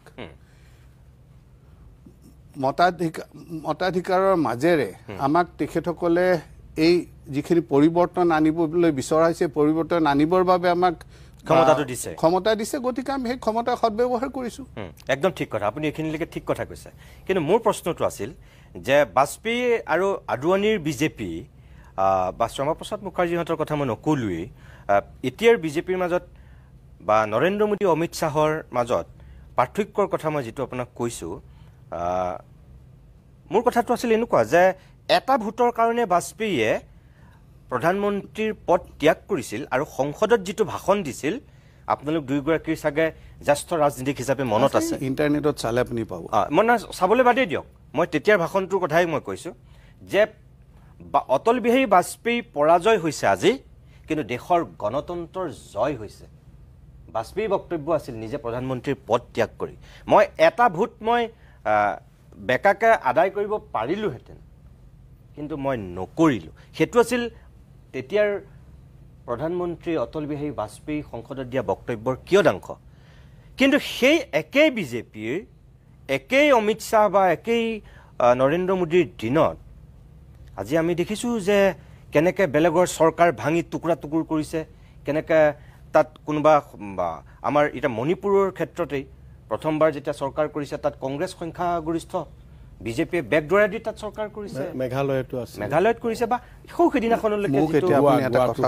হয় ন। মই এতিয়া আপোনাক সেইটো কথা কৈছোঁ যে বিজেপিয়েতো পাৱাৰৰ কাৰণে নীতি আদৰ্শ কেতিয়াও ইমান বিসৰ্জন দিয়া নাছিল। এটা তেওঁলোকে ভাৰতীয় সংস্কৃতি সভ্যতাৰ কথা কয়, এটা আদৰ্শ ধৰি ৰাখিব বিচাৰিছিল। কংগ্ৰেছৰ সেই বেয়া দিশবিলাকতকৈ বিজেপি এটা কঠোৰ নীতি শাসনৰ মাজত থাকিব বিচাৰিছিল, যিটো বাজপেয়ীহঁতে গোটেই ভাৰতবাসীক স্বপ্ন দেখুৱাইছিল। সেই স্বপ্নটোৰ কথা মই আপোনাক কৈছোঁ যে পৰৱৰ্তী সময়ত ক্ষমতাৰ কাৰণেই বিজেপিয়ে জানো সম্পূৰ্ণৰূপে নীতি আদৰ্শ বৰবাদ কৰি দিয়া নাই? আপুনি যিটো কথা কৈছে মই মানো যে 370ৰ ক্ষেত্ৰত বিজেপিৰ যিটো স্থিতি আছিল সেইটো এতিয়া শাসন পাইছে, সেইটো বিজেপিয়ে কৰি দেখুৱাইছে। 3 তালাকৰ ক্ষেত্ৰত যিটো আপোনালোকৰ স্থিতি আছিল সেইটো কৰি দেখুৱাইছে। ৰাম মন্দিৰ নিৰ্মাণ কৰিম বুলি কোন কাহানিবাই বিজেপিয়ে প্ৰতিজ্ঞা কৰিছিল বা দেখুৱাই দিছিল ভাৰতৰ জনতাক সপোন, ৰাম মন্দিৰ নিৰ্মাণ কৰি দেখুৱাইছে, সেইখিনি মই মানো। মোৰ উত্তৰটো দিব দিয়ক আপুনি। হয়, মোৰ কথাটো হৈছে কোনোবাই যদি মোৰ চিন্তাধাৰাৰ দ্বাৰা উদ্ভিদ হৈ তেখেতসকলে যদি মোক যোগদান কৰিব খোজে, তেতিয়াহ'লে মই তেখেতসকলক ক'ম নেকি যে নাই নাই আপুনি নাহিব মোৰ তাত? তেখেতসকলৰ নীতি আদৰ্শ যদি ইমানেই শক্তিশালী, ইমানেই আকৰ্ষণীয়, তেতিয়াহ'লে তেখেতসকলৰ এই যিসকল সদস্য, এই সদস্যবিলাকে কিয় ভাৰতীয় জনতা পাৰ্টীত যোগদান দিব আহিছে? আমিতো কাকো ধৰি মেলি লৈ অহা নাই। মণিপুৰৰ কথা কৈছে আপুনি, মণিপুৰৰ যিখিনি বিধায়ক তেখেতসকলেও নিৰ্বাচিত ব্যক্তি আছিল, যেনেকৈ আজি হয়তো যিসকলে তেওঁলোকক সমালোচনা কৰে তেওঁলোক হয়। গতিকে তেওঁলোকে যদি নিজৰ একোজন প্ৰাপ্তবয়স্ক মানুহে নিজৰ ৰাজনৈতিক যিটো মতবাদ বা যিটো তেওঁলোকৰ চিন্তাধাৰা, সেই চিন্তাধাৰাটো যদি বিজেপিৰ মাজত প্ৰতিফলিত হোৱা দেখা পায় আৰু তেওঁলোকে সেই বিজেপিত যোগদান দিবলৈ খোজে, তাত আমাৰ কি অসুবিধা আছে? চুৰ ডকাইত লম্পট তেতিয়া বিজেপিলৈ চুৰ ডকাইত লম্পট বুলি আপুনি গোটেই বিধায়কবিলাকক আপুনি তুলনা কিয় কৰিছে? উপলুঙা কিয় কৰিছে? নাই কোৱা, মই কৈছোঁ যে বিজেপিয়ে চবলে চব বিজেপিৰ আদৰ্শৰ প্ৰতি চব ধাবিত হ'ল বুলিয়েই আপোনালোকে চুৰ ডকাইত লম্পটকো আদৰি ল'ব নেকি? মই সেইটো সুধিছোঁ। যেতিয়া ৰত্নাকৰৰ পৰা বাল্মীকি হৈছিল, আপুনি কি ৰামায়ণখন নপঢ়াকৈ আছে নেকি? পঢ়িছোঁ। তেনেহ'লে কিন্তু আপুনি এটা কথা মনত ৰাখিব, এজনেই ৰত্নাকৰ আছিল। এতিয়া বহুত মানুহ হৈছে, বহুত মানুহে যদি সেনেকুৱা ধৰণৰ চিন্তাধাৰা আগবাঢ়ি আহিছে, তাত কি বেয়া? সেইটোকে ক'লো আপোনাক যে আপুনি ৰত্নাকৰ বাল্মীকিৰ লগত তুলনা নকৰিব। কিয় নকৰিম? বাল্মীকি এজনেই, ৰত্নাকৰ এজনেই, তাৰপিছত আৰু ৰত্নাকৰ ওলোৱা নাই, আৰু আপুনি ৰামায়ণ দ্বিতীয়খন দেখা নাই। নাই ৰামায়ণ ওলোৱা নাই, এইটো এটা মই উদাহৰণ দিছোঁ। আপুনি সেই উদাহৰণটোকে আপুনি উকিলৰ নিচিনাকৈ কথা ঘূৰাব ধৰিছে, সেইটো নকৰিব। মই যিটো কৈছোঁ সেই কথাটো হৈছে যে প্ৰত্যেকজন মানুহৰ নিজৰ এটা চিন্তাধাৰা আছে, হয়, আৰু সেই চিন্তাধাৰাৰে কোনোবাই যদি অনুভৱ কৰে যে মই মোৰ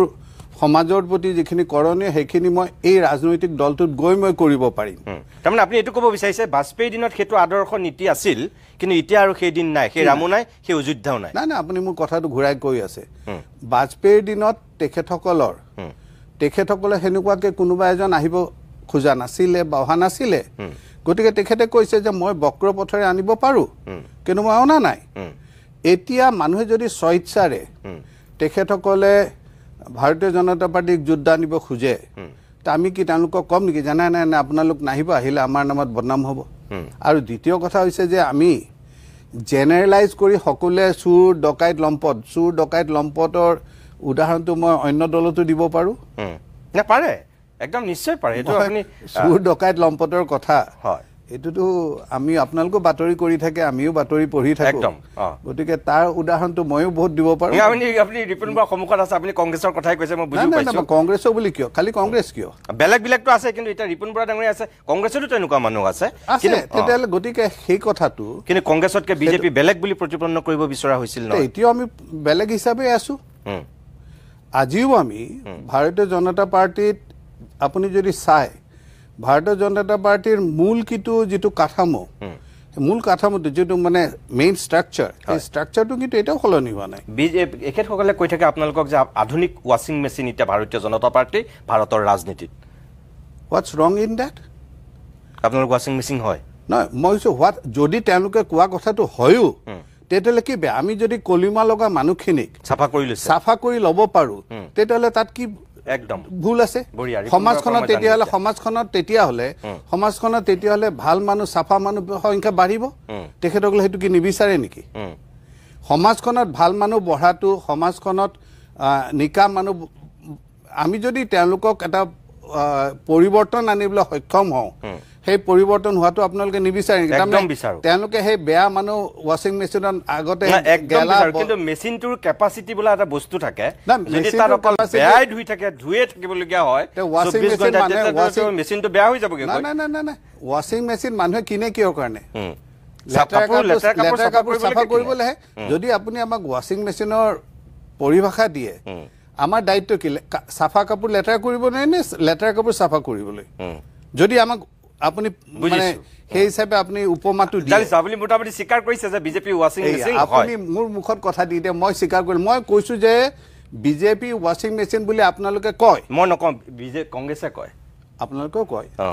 সংবাদ মাধ্যমত প্ৰায়ে শুনো মই এইটো। যদি আপোনালোকে কয়, ৰিজনিটো যদি আপুনি এটা ৱাশ্বিং মেচিনৰ দিছে,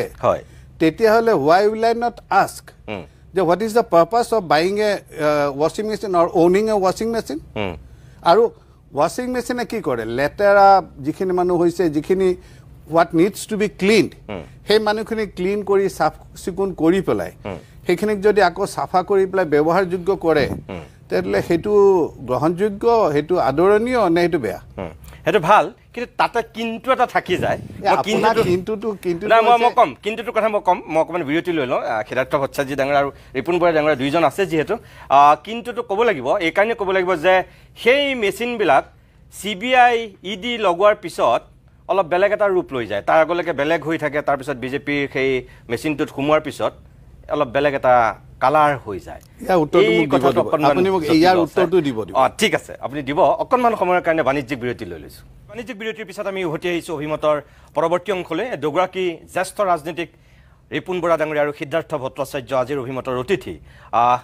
মই ভট্টাচাৰ্য ডাঙৰীয়া, মই আপোনাক বিৰতিৰ পূৰ্বে যিহেতু প্ৰশ্ন কৰিছিলোঁ, আপুনি উত্তৰটো দিম বুলি কৈছিলে বিৰতিৰ পিছত। আপুনি কৈছিল যে ৱাশ্বিং মেচিন যদি আমি হয়, তেনেহ'লে বেয়াবিলাক চাফা কৰি চোৱা আপত্তি কি? মই তেতিয়া কৈছিলোঁ যে বিজেপিৰ বিৰুদ্ধে কংগ্ৰেছ বা আন বিৰোধী দলৰ যিটো অভিযোগ সাধাৰণতে, যে তাত প্ৰথমতে সেই লেতেৰা মানুহবিলাক যিটো কায়দাত আপোনালোকে ছিলেকশ্যন কৰে, তাৰপিছত কিন্তু অলপ পৰিৱেশটো বেলেগ হৈ যায়। প্ৰথমতে ধৰক ED CBI এইবিলাক লগোৱা যায়, তাৰপিছত তেওঁলোকক সেই দলটোৰ পৰা আপোনালোকৰ দললৈ অনা যায়, অনাৰ পিছত ঠিক কৰা যায়। তেনেকুৱা ভাৰতবৰ্ষত দ্বিধাৰ উদাহৰণ আছে। ৰিপুণ বৰা ডাঙৰীয়া আছেই, তেখেতসকলে বাৰে বাৰে সেইবিলাক অভিযোগে আপোনালোকৰ বিৰুদ্ধে উত্থাপন কৰি থাকে। মই সেই কথাটো কৈছোঁ। সেইটো কথা তেখেতসকলে উত্থাপন কৰে, আৰু তেখেতসকলে এনেকুৱা ধৰণৰ প্ৰশ্ন উত্থাপন কৰাৰ লগে লগে এটা কিন্তু ডাঙৰ কথা আছে, সেই কথাটো কোনো মন কৰা নাই বা কৰা উচিত। সেইটো হৈছে ভাৰতবৰ্ষৰ ন্যায়িক যি ব্যৱস্থা, এই ন্যায়িক ব্যৱস্থাক কিন্তু তেখেতসকলে উপলংঘা কৰাৰ লেখীয়া কথাটো হৈছে। যিকোনো এজন ব্যক্তিৰ বিপক্ষে কোনোবা এটা এনেকুৱা অনুসন্ধানকাৰী সংস্থাই যদি কিবা পদক্ষেপ লয়,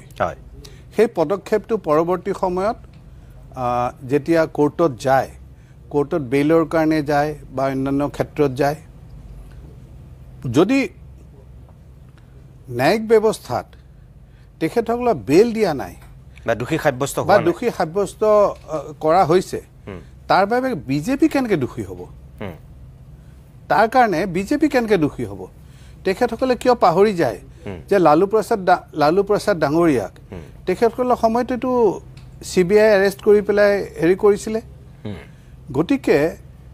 তদন্তকাৰী সংস্থাবিলাকৰ নিৰপেক্ষতা বা তেখেতসকলৰ ভূমিকাৰ সম্পৰ্কে স্বাভাৱিকতে তেখেতসকলে প্ৰশ্ন কৰিব, কৰা উচিতো, আৰু কৰাত সেইটো কোনো আপত্তিজনকো নহয়। কিন্তু কথাটো হৈছে যে সেইটো সম্পূৰ্ণ এটা বেলেগভাৱে কথাটো কোৱাটো এই ন্যায়িক ব্যৱস্থাটোৰ প্ৰতি কিন্তু ভেঙুচালি কৰাৰ লেখীয়া হয়। কিয়নো আপোনাক মই এটা কথা কওঁ, মাজতে আপ দলৰ দিল্লীৰ যিটো আবকাৰী বিভাগৰ যিটো এটা দুৰ্নীতি, সেইটো লৈ পেলাই আপোনালোকে দেখিছে একেবাৰে ট্ৰায়েল কোৰ্টৰ পৰা সুপ্ৰিম কোৰ্টলৈকে তেওঁলোকৰ যিবোৰ আবেদন আছিল, বেইলৰ আবেদন প্ৰত্যেকটো ৰিজেক্ট হৈছে, যাৰ কাৰণে কেজৰিৱাল দীৰ্ঘ সময় জেলত থাকিব লগা হৈছে। এতিয়া সেইটোত বিজেপিয়েতো আদালতক কোৱা নাই যে নহয় তোমালোকে এইটোৱে কৰিব লাগিব, তেখেতসকলৰ সেইটো অভিযোগ নেকি? আৰু দ্বিতীয় কথা, মোক আৰু এটা কথা কওক, এইটো কথা প্ৰাসংগিক কাৰণে মই সুধিছোঁ যে তেখেতসকলে প্ৰায় EVM লৈ পেলাই যথেষ্ট সৰব হয়। এই যে যোৱা উপনিৰ্বাচনবিলাকত প্ৰিয়ংকা গান্ধী যে জিকি আহিলে কেৰালাৰ পৰা, EVMৰ মাধ্যমেৰে জিকি আহিছে, তেতিয়া কি সেই EVMটো মানে ভাল আৰু বাকীবোৰ বেয়া? এনেকুৱা ধৰণৰ যুক্তি কি গ্ৰহণযোগ্য হ'ব? ৰিপুণ বৰা ডাঙৰীয়া, তেখেতে কেইবাটাও প্ৰশ্ন উত্থাপন কৰিছে। নাই, মোক মানে এতিয়া সময় লাগিব, কাৰণ কেইবাটাও কথা একেলগে উত্তৰ দিব লগা হৈছে। তে মই দিবই লাগিব উত্তৰ। যে ফাৰ্ষ্ট কথাটো হৈছে যে যিটো তেখেতে কৈছে যে কোনোবা মানুহ যদি বিজেপিলৈ আহিব খুজিছে, আমাৰ দলক ভাল পায়, যে আমি কিয় নল'ম, ফাইন, সেইটো লৈ কুৱেশ্যনটো অহা নাই। কুৱেশ্যনটো আহিছে যে কনষ্টিটিউশ্যনক অৱমাননা কৰি, মানে এক্সাম্পলটো আহিছে মণিপুৰ, মেঘালয়া আৰু গোৱা,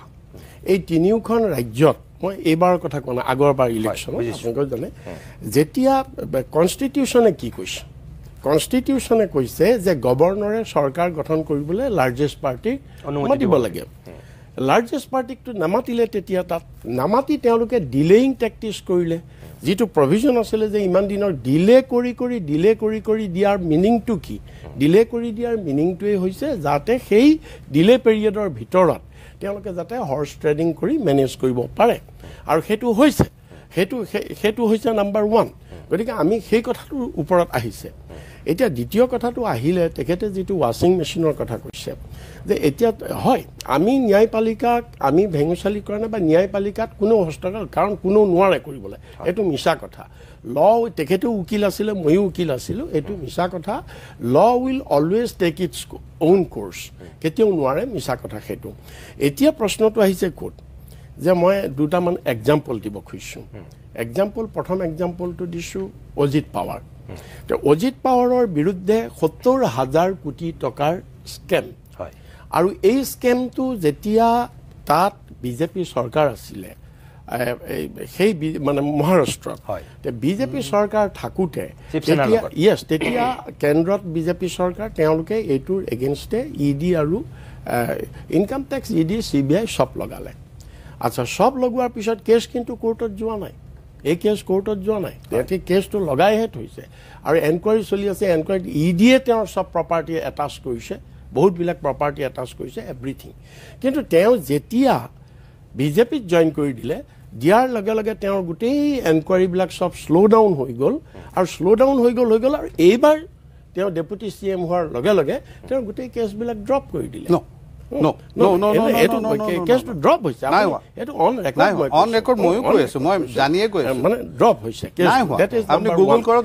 এতিয়া ইয়াতে গুগল কৰক ওলাই যাব কথা কেবিনেটে ডিচিছন লৈ উইথড্ৰ কৰিছে কেছটো হৈছে আচ্ছা যি নহয় বিধানসভাত ইডিৰ কেছ কেতিয়াও উইথড্ৰ কৰাব নোৱাৰে নহয় এইটো গভৰ্ণমেণ্টে উইথ এক্সিকিউটিভ এইটো কেনেকৈ পাৰিব এইটো চেণ্ট্ৰেল গভৰ্ণমেণ্টৰ এজেঞ্চি যি নহয় এতিয়া কথাটো হৈছে কি গোটেই বস্তুটো যদি আপুনি চাই তেতিয়াহ'লে টাৰ্গেট কাক কৰিছে কৰাপশ্যনটো কাক টাৰ্গেট কৰিছে অকল বিৰোধী দলবিলাককহে কৰিছে বিৰোধী দলবিলাকক কৰিছে আৰু আপুনি দেখিছে যে এতিয়া ধৰক যিমানবিলাক আছে নাৰায়ণ ৰাণে মহাৰাষ্ট্ৰৰ তেওঁৰ কিমান কৰাপশ্যন আল্টিমেটলি তেওঁৰ চব কৰাপশ্যন শেষ হ'ল তেওঁ বিজেপিত জইন কৰাৰ লগে লগে মই বাৰু ইয়াদৰুপাৰ কথা বাৰু মই নকওঁ তেওঁ বিজেপিতে আছিলে মই তেওঁৰ কথা নকওঁ আচ্ছা তাৰপিছত আপুনি আহক এতিয়া আপুনি এতিয়া এই ৰাইজে কিন্তু এইটো বস্তু চাই আছে যেনেকৈ এতিয়া হেমন্ত সোৰেন আপুনি ঠিক ইলেকশ্যনৰ আগমুহূৰ্তত মানে মই মিছ ইউজ যে কৰিছে মই সেই কথাটো কৈছোঁ যে উদ্দেশ্যটো কি আছিলে উদ্দেশ্যটো আছিলে তেওঁক এৰেষ্ট কৰি লৈ জেলত ৰাখিব আৰু তেওঁৰ JMM পাৰ্টিটো ভাঙি যাব বহুত মানুহ তাৰ পৰা চম্পাই সোৰেনকটো আনিলে বহুত মানুহ লৈ আনিব আল্টিমেটলি বিজেপিয়ে ইলেকশ্যন চুইপ কৰিব that was the game plan that was the modus operandi কিন্তু আল্টিমেটলি সেইটো বুমেৰাং হ'ল আপুনি সেইটো দেখিছে গতিকে এতিয়া কথাটো হৈছে কি অসমত মই এতিয়া নকওঁ বুলি যে ইয়াতে কিমান ৰেকৰ্ড আছে অসমত কি হৈছিলে অসমত বিজেপিৰ পাৰ্লিয়ামেণ্টাৰী পাৰ্টি ৰেকৰ্ড আছে মোৰ হাতত ভেংকায়া নাইডুৱে প্ৰেছ কনফাৰেন্স কৰি সেইখিনি সময়ত প্ৰথমবাৰ তেওঁলোকে বিজেপিৰ পাৰ্লিয়ামেণ্টাৰী পাৰ্টিত এইটো ৰিজলিউশ্যন হৈছে যে ইণ্ডিয়াৰ ভিতৰত আটাইতকৈ কৰাপ্ট মিনিষ্টাৰ হৈছে অসমৰ Himanta Biswa Sarma that was on record আৰু আহলুৱালিয়াই ইয়াত কৈ গৈছে যে আমাৰ চৰকাৰ আহি আছে আৰু আহি পোৱাৰ পিছতেই আমি সব ফাইল হিমন্ত বিশ্বৰ আমি খুলিম আৰু হি জেলত যাব লাগিব অলৰাইট তেওঁ বিজেপিত গৈছে আমাৰ ক'বলৈ একো নাই মই আমি এটা উদাহৰণ দিছোঁ খালী কথাটো গতিকে তাৰপিছত আপুনি কি হ'ল নিজে দেখিছে তেওঁ বিজেপিলৈ গ'ল আৰু যোৱাৰ লগে লগে তেওঁৰ চব গোটেইবিলাক ক্ল'জটো হৈ গ'ল তাৰ আগত CBI লাগি গ'ল ক্ল'জ হৈ গ'ল এতিয়া মই ক'ব খুজিছোঁ যে বিজেপিৰ পাৰ্লিয়ামেণ্টাৰী পাৰ্টিৰ নিচিনা এটা পাৰ্টিয়ে মই আজি ক'ব খুজিছোঁ এতিয়া তেখেতে যে কৈছে ৱাশ্বিং মেচিন মই কৈছোঁ প্ৰধানমন্ত্ৰী যিজন ব্যক্তিয়ে সেইখিনি সময়ত নৰেন্দ্ৰ মোদী প্ৰধানমন্ত্ৰী যিজন ব্যক্তিয়ে কৈছে যে নৰেন্দ্ৰ মোদীক এদিন ৰিক্সাৱালা ঠেলাৱালাই চৰিয়াব অন ৰেকৰ্ড আছে যে এইটো তেওঁক চৰিয়াব বুলি কৈছে আচ্ছা সেইজন মানুহক যি মুহূৰ্তত তেওঁ বিজেপিত জইন কৰি দিলে তেওঁ চব ভাল হৈ গ'ল গতিকে এইবিলাকতো আমি এনেই কোৱা নাই আমি এলিগেশ্যনবিলাক আমি এনেই এলিগেশ্যনৰ খাতিৰত আমি অনা নাই আমি ফেকচুৱেলি আমি আনিছোঁ এইখিনি ইনষ্টেঞ্চ আছে এইখিনি কোনেও নুই কৰিব নোৱাৰে গতিকে সেইকাৰণে ভিডিঅ' দেখাইছে কেইবাটাও মই ভিডিঅ' মুছলমানৰ টেষ্ট বয় গুজৰাটৰ সেইটোতো আছেই আপুনি দিব মই শেষ কৰি লৈছোঁ গতিকে সেইকাৰণে আমি কথাটো সেইটোতে এতিয়া ধৰক আজি যদি ৰেকৰ্ড চাই আপুনি যদি গোটেই ৰেকৰ্ড চাই মই মাজতে এখন প্ৰেছ কনফাৰেন্স কৰি এইটো কৈছিলোঁ যে ডিউৰিং কংগ্ৰেছ গভৰ্ণমেণ্ট আৰু ডিউৰিং UPA গভৰ্ণমেণ্ট আৰু ডিউৰিং বিজেপি গভৰ্ণমেণ্ট আমি 10 বছৰ তুলনা কৰিছিলোঁ UPA বনাম NDA ইয়েছ NDA 10 বছৰ আমি 21লৈকে 10 বছৰ আছিলে আমি সেইটো তুলনা কৰিছোঁ আৰু তেতিয়া ED আৰু CBI মিছ ইউজ কিমান হৈছিলে 90% মিছ ইউজ হৈছে NDA ৰিজাইমত আপোনাৰ মই ক'লোঁ কংগ্ৰেছ ৰিজাইমত 164টা কেছ হৈছে ED আৰু CBI case against politician mainly opposition 164 আৰু এই 10 বছৰত বিজেপিৰ NDAৰ দিনত কিমান হৈছে 901টা হৈছে সৰু ডাঙৰ বিভিন্ন মানে অপজিশ্যন মানে বিভিন্ন অপজিশ্যন EDN CBI তাৰ ভিতৰত ডাঙৰবিলাক হাইলাইট হৈছে সৰুবিলাক হাইলাইট হোৱা নাই এতিয়া মানে সামান্য কাৰ্যকৰ্তাৰ বিৰুদ্ধেও হৈছে গতিকে মই সেইটোৱে কৈছোঁ আৰু তাৰপিছত ৰেকৰ্ড আমি চাওঁ যদি তাৰ বহুত মানুহে বাধ্যত পৰি বিজেপিত জইন কৰিব লগা ঠিক আছে ঠিক আছে ৰিপুণ বৰডেঙাৰ মই ধন্যবাদ জনাইছোঁ সিদ্ধাৰ্থ ভট্টাচাৰ্যৰ কাষলৈ আহিম কিন্তু তাৰ আগতে অকণমান সময়ৰ কাৰণে মই পুনৰ বাণিজ্যিক বিৰতি লৈ লৈছোঁ साले बनाने में डालते हैं खाने में रुचि तो चेंज टू सुरुचि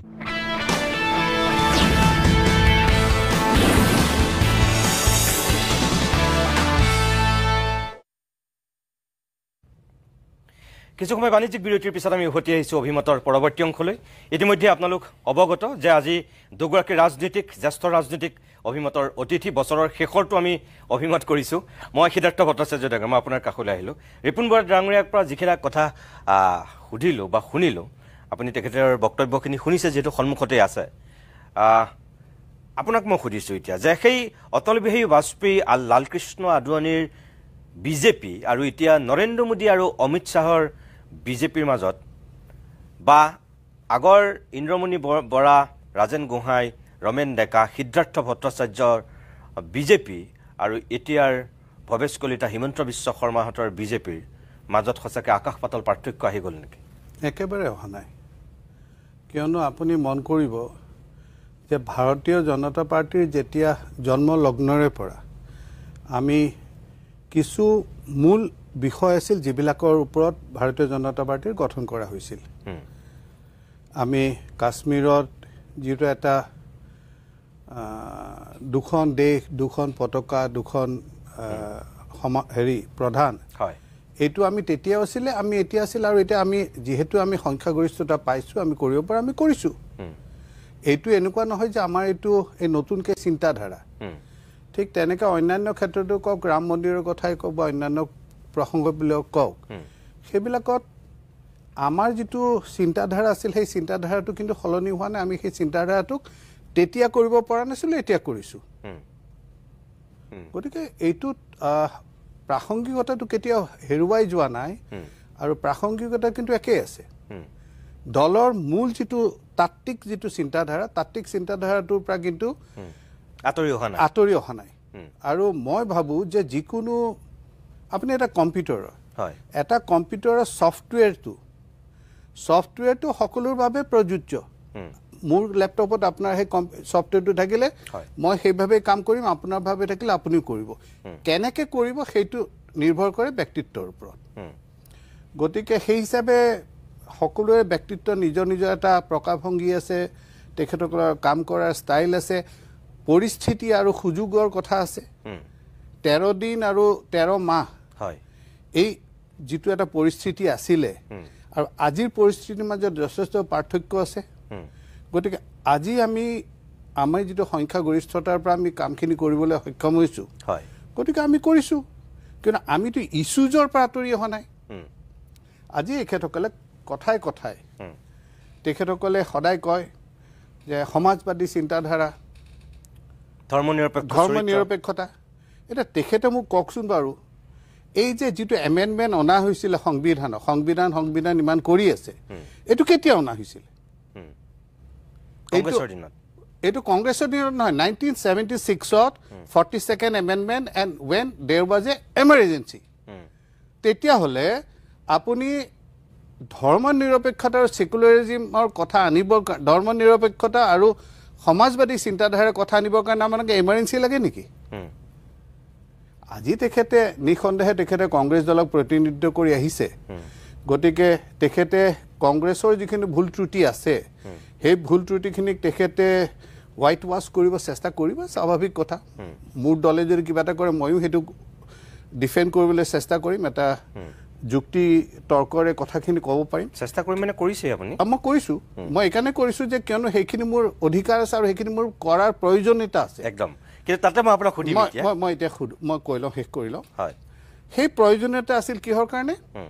সেই প্ৰয়োজনীয়তা আছিল যে আমাৰ এটা যে চিন্তাধাৰা আছে এই চিন্তাধাৰাটোক আমি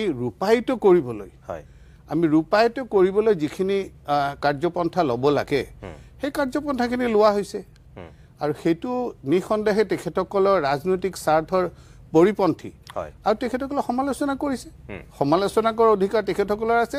আৰু যিহেতু ৰাইজে আমাক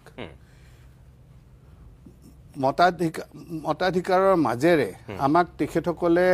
এই যিখিনি পৰিৱৰ্তন আনিবলৈ বিচৰা হৈছে পৰিৱৰ্তন আনিবৰ বাবে আমাক ক্ষমতা দিছে গতিকে আমি সেই ক্ষমতা সদ্ব্যৱহাৰ কৰিছোঁ একদম ঠিক কথা আপুনি এইখিনিলৈকে ঠিক কথা কৈছে কিন্তু মোৰ প্ৰশ্নটো আছিল যে বাজপেয়ী আৰু আদৱানীৰ বিজেপি বা শ্যামাপ্ৰসাদ মুখাৰ্জীহঁতৰ কথা মই নকলোৱেই এতিয়াৰ বিজেপিৰ মাজত বা নৰেন্দ্ৰ মোদী অমিত শ্বাহৰ মাজত পাৰ্থক্যৰ কথা মই যিটো আপোনাক কৈছোঁ মোৰ কথাটো আছিল এনেকুৱা যে এটা ভোটৰ কাৰণে বাজপেয়ীয়ে প্ৰধানমন্ত্ৰীৰ পদ ত্যাগ কৰিছিল আৰু সংসদত যিটো ভাষণ দিছিল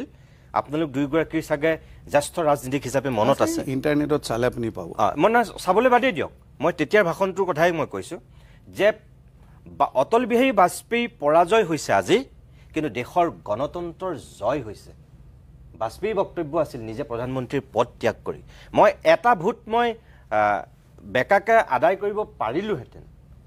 কিন্তু মই নকৰিলোঁ সেইটো আছিল তেতিয়াৰ প্ৰধানমন্ত্ৰী অটল বিহাৰী বাজপেয়ী সংসদত দিয়া বক্তব্যৰ কিয়দাংশ কিন্তু সেই একেই বিজেপিৰ একেই অমিত শ্বাহ বা একেই নৰেন্দ্ৰ মোদীৰ দিনত আজি আমি দেখিছোঁ যে কেনেকৈ বেলেগৰ চৰকাৰ ভাঙি টুকুৰা টুকুৰ কৰিছে কেনেকৈ তাত কোনোবা আমাৰ এতিয়া মণিপুৰৰ ক্ষেত্ৰতেই প্ৰথমবাৰ যেতিয়া চৰকাৰ কৰিছে তাত কংগ্ৰেছ সংখ্যাগৰিষ্ঠ বিজেপিয়ে বেকডৰা দি তাত চৰকাৰ কৰিছে মেঘালয়ত কৰিছে বা সেইদিনাখনলৈকে হয় ন মই এতিয়া আপোনাক সেইটো কথা কৈছোঁ যে বিজেপিয়েতো পাৱাৰৰ কাৰণে নীতি আদৰ্শ কেতিয়াও ইমান বিসৰ্জন দিয়া নাছিল এটা তেওঁলোকে ভাৰতীয় সংস্কৃতি সভ্যতাৰ কথা কয় এটা আদৰ্শ ধৰি ৰাখিব বিচাৰিছিল কংগ্ৰেছৰ সেই বেয়া দিশবিলাকতকৈ বিজেপি এটা কঠোৰ নীতি শাসনৰ মাজত থাকিব বিচাৰিছিল যিটো বাজপেয়ীহঁতে গোটেই ভাৰতবাসীক স্বপ্ন দেখুৱাইছিল সেই স্বপ্নটোৰ কথা মই আপোনাক কৈছোঁ যে পৰৱৰ্তী সময়ত ক্ষমতাৰ কাৰণে বিজেপিয়ে জানো সম্পূৰ্ণৰূপে নীতি আদৰ্শ বৰবাদ কৰি দিয়া নাই আপুনি যিটো কথা কৈছে মই মানো যে 370ৰ ক্ষেত্ৰত বিজেপিৰ যিটো স্থিতি আছিল সেইটো এটা শাসন পাইছে সেইটো বিজেপিয়ে কৰি দেখুৱাইছে 3 তালাকৰ ক্ষেত্ৰত যিটো আপোনালোকৰ স্থিতি আছিল সেইটো কৰি দেখুৱাইছে ৰাম মন্দিৰ নিৰ্মাণ কৰিম বুলি কোন কাহানি বাই বিজেপিয়ে প্ৰতিজ্ঞা কৰিছিল বা দেখুৱাই দিছিল ভাৰতৰ জনতাক সপোন ৰাম মন্দিৰ নিৰ্মাণ কৰি দেখুৱাইছে সেইখিনি মই মানো মোৰ উত্তৰটো দিব দিয়ক আপুনি হয় মোৰ কথাটো হৈছে কোনোবাই যদি মোৰ চিন্তাধাৰাৰ দ্বাৰা উদ্ভিদিত হৈ হয় তেখেতসকলে যদি মোক যোগদান কৰিব খোজে হয় তেতিয়াহ'লে মই তেখেতসকলক কম নেকি যে নাই নাই আপুনি নাহিব মোৰ তাত তেখেতসকলৰ নীতি আদৰ্শ যদি ইমানেই শক্তিশালী ইমানেই আকৰ্ষণীয় তেতিয়াহ'লে তেখেতসকলৰ এই যিসকল সদস্য এই সদস্যবিলাকে কিয় ভাৰতীয় জনতা পাৰ্টীত যোগদান দিব আহিছে আমিতো কাকো ধৰি মেলি লৈ অহা নাই মণিপুৰৰ কথা কৈছে আপুনি মণিপুৰৰ যিখিনি বিধায়ক তেখেতসকলেও নিৰ্বাচিত ব্যক্তি আছিল যেনেকৈ আজি হয়তো যিসকলে তেওঁলোকক সমালোচনা কৰে তেওঁলোক হয় গতিকে তেওঁলোকে যদি নিজৰ একোজন প্ৰাপ্তবয়স্ক মানুহে নিজৰ ৰাজনৈতিক যিটো মতবাদ বা যিটো তেওঁলোকৰ চিন্তাধাৰা সেই চিন্তাধাৰাটো যদি বিজেপিৰ মাজত প্ৰতিফলিত হোৱা দেখা পায় আৰু তেওঁলোকে সেই বিজেপিত যোগদান দিবলৈ খোজে তাত আমাৰ কি অসুবিধা আছে চুৰ ডকাইত লম্পট তেতিয়া বিজেপিলৈ আহিব চুৰ ডকাইত লম্পট বুলি আপুনি গোটেই বিধায়কবিলাকক আপুনি তুলনা কিয় কৰিছে উপলুঙা কিয় কৰিছে নাই কোৱা মই কৈছোঁ মণিপুৰৰ বিজেপিয়ে চবলে সব বিজেপিৰ আদৰ্শৰ প্ৰতি সব ধাবিত হ'ল বুলিয়েই আপোনালোকে চুৰ ডকাইত লম্পটকো আদৰি ল'ব নেকি মই সেইটো সুধিছোঁ যেতিয়া ৰত্নাকৰৰ পৰা বাল্মীকি হৈছিল আপুনি কি ৰামায়ণখন নপঢ়াকৈ আছে নেকি পঢ়িছোঁ তেনেহ'লে কিন্তু আপুনি এটা কথা মনত ৰাখিব এজনেই ৰত্নাকৰ আছিল এতিয়া বহুত মানুহ হৈছে বহুত মানুহে যদি সেনেকুৱা ধৰণৰ চিন্তাধাৰা আগবাঢ়ি আহিছে তাত কি বেয়া সেইটোকে ক'লো আপোনাক যে আপুনি ৰত্নাকৰ বাল্মীকিৰ লগত তুলনা নকৰিব কিয় নকৰিম বাল্মীকি এজনেই ৰত্নাকৰ এজনেই তাৰপিছত আৰু ৰত্নাকৰ ওলোৱা নাই আৰু আপুনি ৰামায়ণ দ্বিতীয়খন দেখা নাই নাই ৰামায়ণ ওলোৱা নাই এইটো এটা মই উদাহৰণ দিছোঁ আপুনি সেই উদাহৰণটোকে আপুনি উকিলৰ নিচিনাকৈ কথা ঘূৰাব ধৰিছে সেইটো নকৰিব মই যিটো কৈছোঁ সেই কথাটো হৈছে যে প্ৰত্যেকজন মানুহৰ নিজৰ এটা চিন্তাধাৰা আছে হয় আৰু সেই চিন্তাধাৰাৰে কোনোবাই যদি অনুভৱ কৰে যে মই মোৰ সমাজৰ প্ৰতি যিখিনি কৰণীয় সেইখিনি মই এই ৰাজনৈতিক দলটোত গৈ মই কৰিব পাৰিম তাৰমানে আপুনি এইটো ক'ব বিচাৰিছে বাজপেয়ীৰ দিনত সেইটো আদৰ্শ নীতি আছিল কিন্তু এতিয়া আৰু সেই দিন নাই সেই ৰামো নাই সেই অযোধ্যাও নাই নাই আপুনি মোৰ কথাটো ঘূৰাই কৈ আছে বাজপেয়ীৰ দিনত তেখেতসকলে সেনেকুৱাকৈ কোনোবা এজন আহিব খোজা নাছিলে বা অহা নাছিলে গতিকে তেখেতে কৈছে যে মই বক্ৰ পথৰে আনিব পাৰোঁ কিন্তু মই অনা নাই এতিয়া মানুহে যদি স্বইচ্ছাৰে তেখেতসকলে ভাৰতীয় জনতা পাৰ্টিক যোদ্ধা আনিব খোজে তা আমি কি তেওঁলোকক কম নেকি জানা নাই নাই আপোনালোক নাহিব আহিলে আমাৰ নামত বদনাম হ'ব আৰু দ্বিতীয় কথা হৈছে যে আমি জেনেৰেলাইজ কৰি সকলোৱে চুৰ ডকাইত লম্পটৰ উদাহৰণটো মই অন্য দলতো দিব পাৰোঁ পাৰে একদম নিশ্চয় পাৰে এইটো আপুনি চুৰ ডকাইত লম্পটৰ কথা এইটোতো আমি আপোনালোকো বাতৰি কৰি থাকে আমিও বাতৰি পঢ়ি থাকোঁ গতিকে তাৰ উদাহৰণটো ময়ো বহুত দিব পাৰোঁ আপুনি ৰিপুণ বৰাৰ সন্মুখত আছে আপুনি কংগ্ৰেছৰ কথাই কৈছে মই বুজি পাইছোঁ কংগ্ৰেছৰ বুলি কিয় খালি কংগ্ৰেছ কিয় বেলেগতো আছে কিন্তু এতিয়া ৰিপুণ বৰা ডাঙৰীয়া আছে কংগ্ৰেছতো তেনেকুৱা মানুহ আছে তেতিয়াহ'লে গতিকে সেই কথাটো কিন্তু কংগ্ৰেছতকৈ বিজেপি বেলেগ বুলি প্ৰতিপন্ন কৰিব বিচৰা হৈছিল ন এতিয়াও আমি বেলেগ হিচাপে আছোঁ আজিও আমি ভাৰতীয় জনতা পাৰ্টিত আপুনি যদি চাই ভাৰতীয় জনতা পাৰ্টিৰ মূল যিটো কাঠামো মূল কাঠামোটো যিটো মানে মেইন ষ্ট্ৰাকচাৰ সেই ষ্ট্ৰাকচাৰটো কিন্তু এতিয়াও সলনি হোৱা নাই এখেতসকলে কৈ থাকে আপোনালোকক যে আধুনিক ৱাশ্বিং মেচিন এতিয়া ভাৰতীয় জনতা পাৰ্টি ভাৰতৰ ৰাজনীতিত হোৱাটছ ৰং ইন ডেট আপোনালোক ৱাশ্বিং মেচিন হয় নহয় মই কৈছোঁ যদি তেওঁলোকে কোৱা কথাটো হয়ো তেতিয়াহ'লে কি বেয়া আমি যদি কলিমা লগা মানুহখিনিক চাফা কৰি ল'ব পাৰোঁ তেতিয়াহ'লে তাত কি একদম ভুল আছে সমাজখনত তেতিয়াহ'লে ভাল মানুহ চাফা মানুহ সংখ্যা বাঢ়িব তেখেতসকলে সেইটো কি নিবিচাৰে নেকি সমাজখনত ভাল মানুহ বঢ়াটো সমাজখনত নিকা মানুহ আমি যদি তেওঁলোকক এটা পৰিৱৰ্তন আনিবলৈ সক্ষম হওঁ সেই পৰিৱৰ্তন হোৱাটো আপোনালোকে নিবিচাৰে নেকি তেওঁলোকে সেই বেয়া মানুহ ৱাশ্বিং মেচিনত আগতে কিন্তু মেচিনটোৰ কেপাচিটি বোলা এটা বস্তু থাকে যদি তাত অকল বেয়াই ধুয়ে থাকিবলগীয়া হয় মেচিনটো বেয়া হৈ যাবগৈ নাই ৱাশ্বিং মেচিন মানুহে কিনে কিহৰ কাৰণে লেতেৰা কাপোৰ চাফা কৰিবলৈহে যদি আপুনি আমাক ৱাশ্বিং মেচিনৰ পৰিভাষা দিয়ে আমাৰ দায়িত্ব কি চাফা কাপোৰ লেতেৰা কৰিব নোৱাৰে নে লেতেৰা কাপোৰ চাফা কৰিবলৈ যদি আমাক আপুনি মানে সেই হিচাপে আপুনি উপমাটো আপুনি মোটামুটি স্বীকাৰ কৰিছে যে বিজেপি ৱাশ্বিং মেচিন আপুনি মোৰ মুখত কথা দি দিয়ে মই স্বীকাৰ কৰিম মই কৈছোঁ যে বিজেপি ৱাশ্বিং মেচিন বুলি আপোনালোকে কয় মই নকওঁ কংগ্ৰেছে কয় আপোনালোকেও কয় সংবাদ মাধ্যমত প্ৰায়ে শুনো মই এইটো যদি আপোনালোকে কয় ৰিজনিটো যদি আপুনি এটা ৱাশ্বিং মেচিনৰ দিছে তেতিয়াহ'লে হোৱাই উইল আই নট আস্ক যে what is the purpose of buying a ৱাশ্বিং মেচিন অৰ অ'নিং এ ৱাশ্বিং মেচিন আৰু ৱাশ্বিং মেচিনে কি কৰে লেতেৰা যিখিনি মানুহ হৈছে যিখিনি what needs to be clean সেই মানুহখিনি ক্লিন কৰি চাফ চিকুণ কৰি পেলাই সেইখিনিক যদি আকৌ চাফা কৰি পেলাই ব্যৱহাৰযোগ্য কৰে তেতিয়াহ'লে সেইটো গ্ৰহণযোগ্য সেইটো আদৰণীয় নে সেইটো বেয়া সেইটো ভাল কিন্তু তাতে কিন্তু এটা থাকি যায় মই ক'ম কিন্তুটোৰ কথা মই অকণমান বিৰতি লৈ লওঁ সিদ্ধাৰ্থ ভট্টাচাৰ্য ডাঙৰ আৰু ৰিপুণ বৰা ডাঙৰ দুইজন আছে যিহেতু কিন্তুটো ক'ব লাগিব এইকাৰণে ক'ব লাগিব যে সেই মেচিনবিলাক CBI ED লগোৱাৰ পিছত অলপ বেলেগ এটা ৰূপ লৈ যায় তাৰ আগলৈকে বেলেগ হৈ থাকে তাৰপিছত বিজেপিৰ সেই মেচিনটোত সোমোৱাৰ পিছত অলপ বেলেগ এটা কালাৰ হৈ যায় ঠিক আছে আপুনি দিব অকণমান সময়ৰ কাৰণে বাণিজ্যিক বিৰতি লৈ লৈছোঁ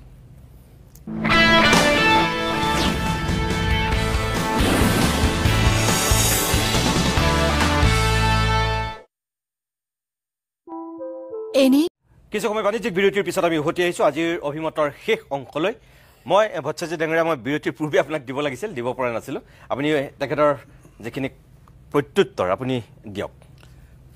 প্ৰথমতে তেখেতে কিছু ভিডিঅ' ক্লিপিং দেখাইছে কিছুমান বাক্য বা কিছুমান কথা বতৰা দেখুৱাইছে যিবিলাক তেখেতে কৈছে যে তেতিয়া সেনেকুৱা ধৰণৰ ব্যৱহাৰ হৈছিলে মই তেখেতৰ প্ৰশ্ন সুধিব খোজোঁ যে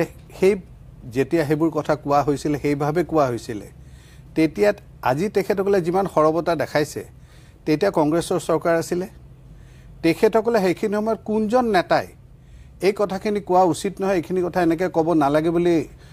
প্ৰতিবাদ কৰিছিল সেই ভিডিঅ'টো মোক দেখাওক কওক যে নহয় এনেকৈ যিখিনি কথা কোৱা হ'ল এই কথাখিনি সমীচীন হোৱা নাই এইখিনি আমাৰ কংগ্ৰেছৰ শালীনতা মই শালীনতাটো ইন ব্ৰেকেটত কৈছোঁ এইটো ভংগ কৰিছে এনেকুৱা ধৰণৰ এটা মোক দেখুৱাওক যে অমুকজন নেতাই কৈছিলে তৰুণ গগৈয়ে কৈছে নাই এইটো নক'বা এনেকৈ ক'ব নাপায় এনেকুৱা ধৰণৰ এটা মোক ক'ৰবাত দেখুৱাওক দৃষ্টান্ত আপোনালোকৰ দিনত ক'লে ভাল ভাল আমাৰ দিনত কৰিলে কাল আমাৰ দিনত কৰিলে কাল সেইটোতো কথা হ'ব নালাগে আপোনালোকৰ দিনত এই যিভাৱে কোৱা হৈছিলে আজি আপোনালোকে কৈছে এইখিনি খুব অন্যায় আছিলে বেয়া কথা এইবোৰ ক'ব নাপায় তেতিয়া কিয় কোৱা নাছিলে আপোনালোকে তেতিয়াতো খুব হাত চাপৰি বজাই পেলাই আপোনালোকে তেখেতৰ বাহবা লৈছিলে গতিকে সেই কথাটো চিন্তা কৰিব লাগিব আমি যুক্তিৰ ক্ষেত্ৰত যদি আমি চাওঁ তেতিয়াহ'লে সদায় গোল পোষ্ট খেল আৰম্ভ হোৱাৰ পিছত গোল পোষ্ট কিন্তু সলনি নহয় একেই থাকে হাফ টাইমৰ পিছতহে সলনি হয় হাফ টাইমৰ পিছতো গোল পোষ্ট সলনি নহয় সাইড সলনি হয় সাইড সলনি মই সেইটো কথা কৈছো সাইড সলনি হয় কোনোবাই যদি এতিয়া এইফালে খেলিছে পিছলৈ লেফটত যাব সেই হিচাপে যদি কথাখিনি চাওঁ তেতিয়াহ'লে তাত মইতো তেনেকুৱা ধৰণৰ কোনো হেৰি পোৱা নাই কিয়নো তেখেতসকল তেতিয়া নীৰৱ আছিল ঠিক আছে ৰিপুন বৰা ডাঙৰীয়া কথাটো এতিয়া এনেকুৱা নেকি যে ওপৰলৈ থোৱালে নিজৰ গাঁতি পৰে নাই সেইটো নহয় কথাটো হৈছে কি এইটো এটা প্ৰভাৱ আছে সেইটো বেলেগ কথা কিন্তু মই কৈছোঁ সিদ্ধাৰ্থ ভট্টাচাৰ্যই যিটো এতিয়া কৈছে সেইটোৰ লগত এইটোৰ সম্পৰ্ক নাই কিয় নাই নাই এক মিনিট আমি এই কথাটো অহা নাই আমি কৈছোঁ যে যিটো এলিগেশ্যন যিবিলাক আপোনালোকৰ দলে যি সাংঘাতিক ধৰণৰ এলিগেশ্যন দিছে যে আমেৰ চৰকাৰ আহিলে আমি জেলত ভৰাম অমুকক জেলত ভৰাম তমুকক জেলত ভৰাম অমুকৰ ফাইল এইখিনি আছে মই কৈছোঁ সেইখিনি এতিয়া ক'লৈ গ'ল সেইখিনি আপোনালোকৰ চৰকাৰ এই মানুহজন জইন কৰাৰ পিছত সেইখিনি কিয় বন্ধ হ'ল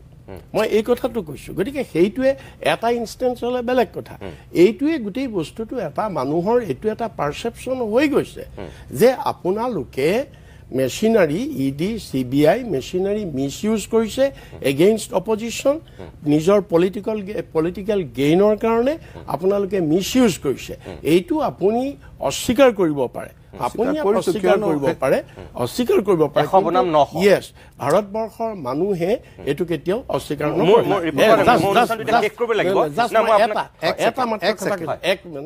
আপুনি কৈছে ইয়াৰ আগতে আপুনি কৈছিলে যে আমাক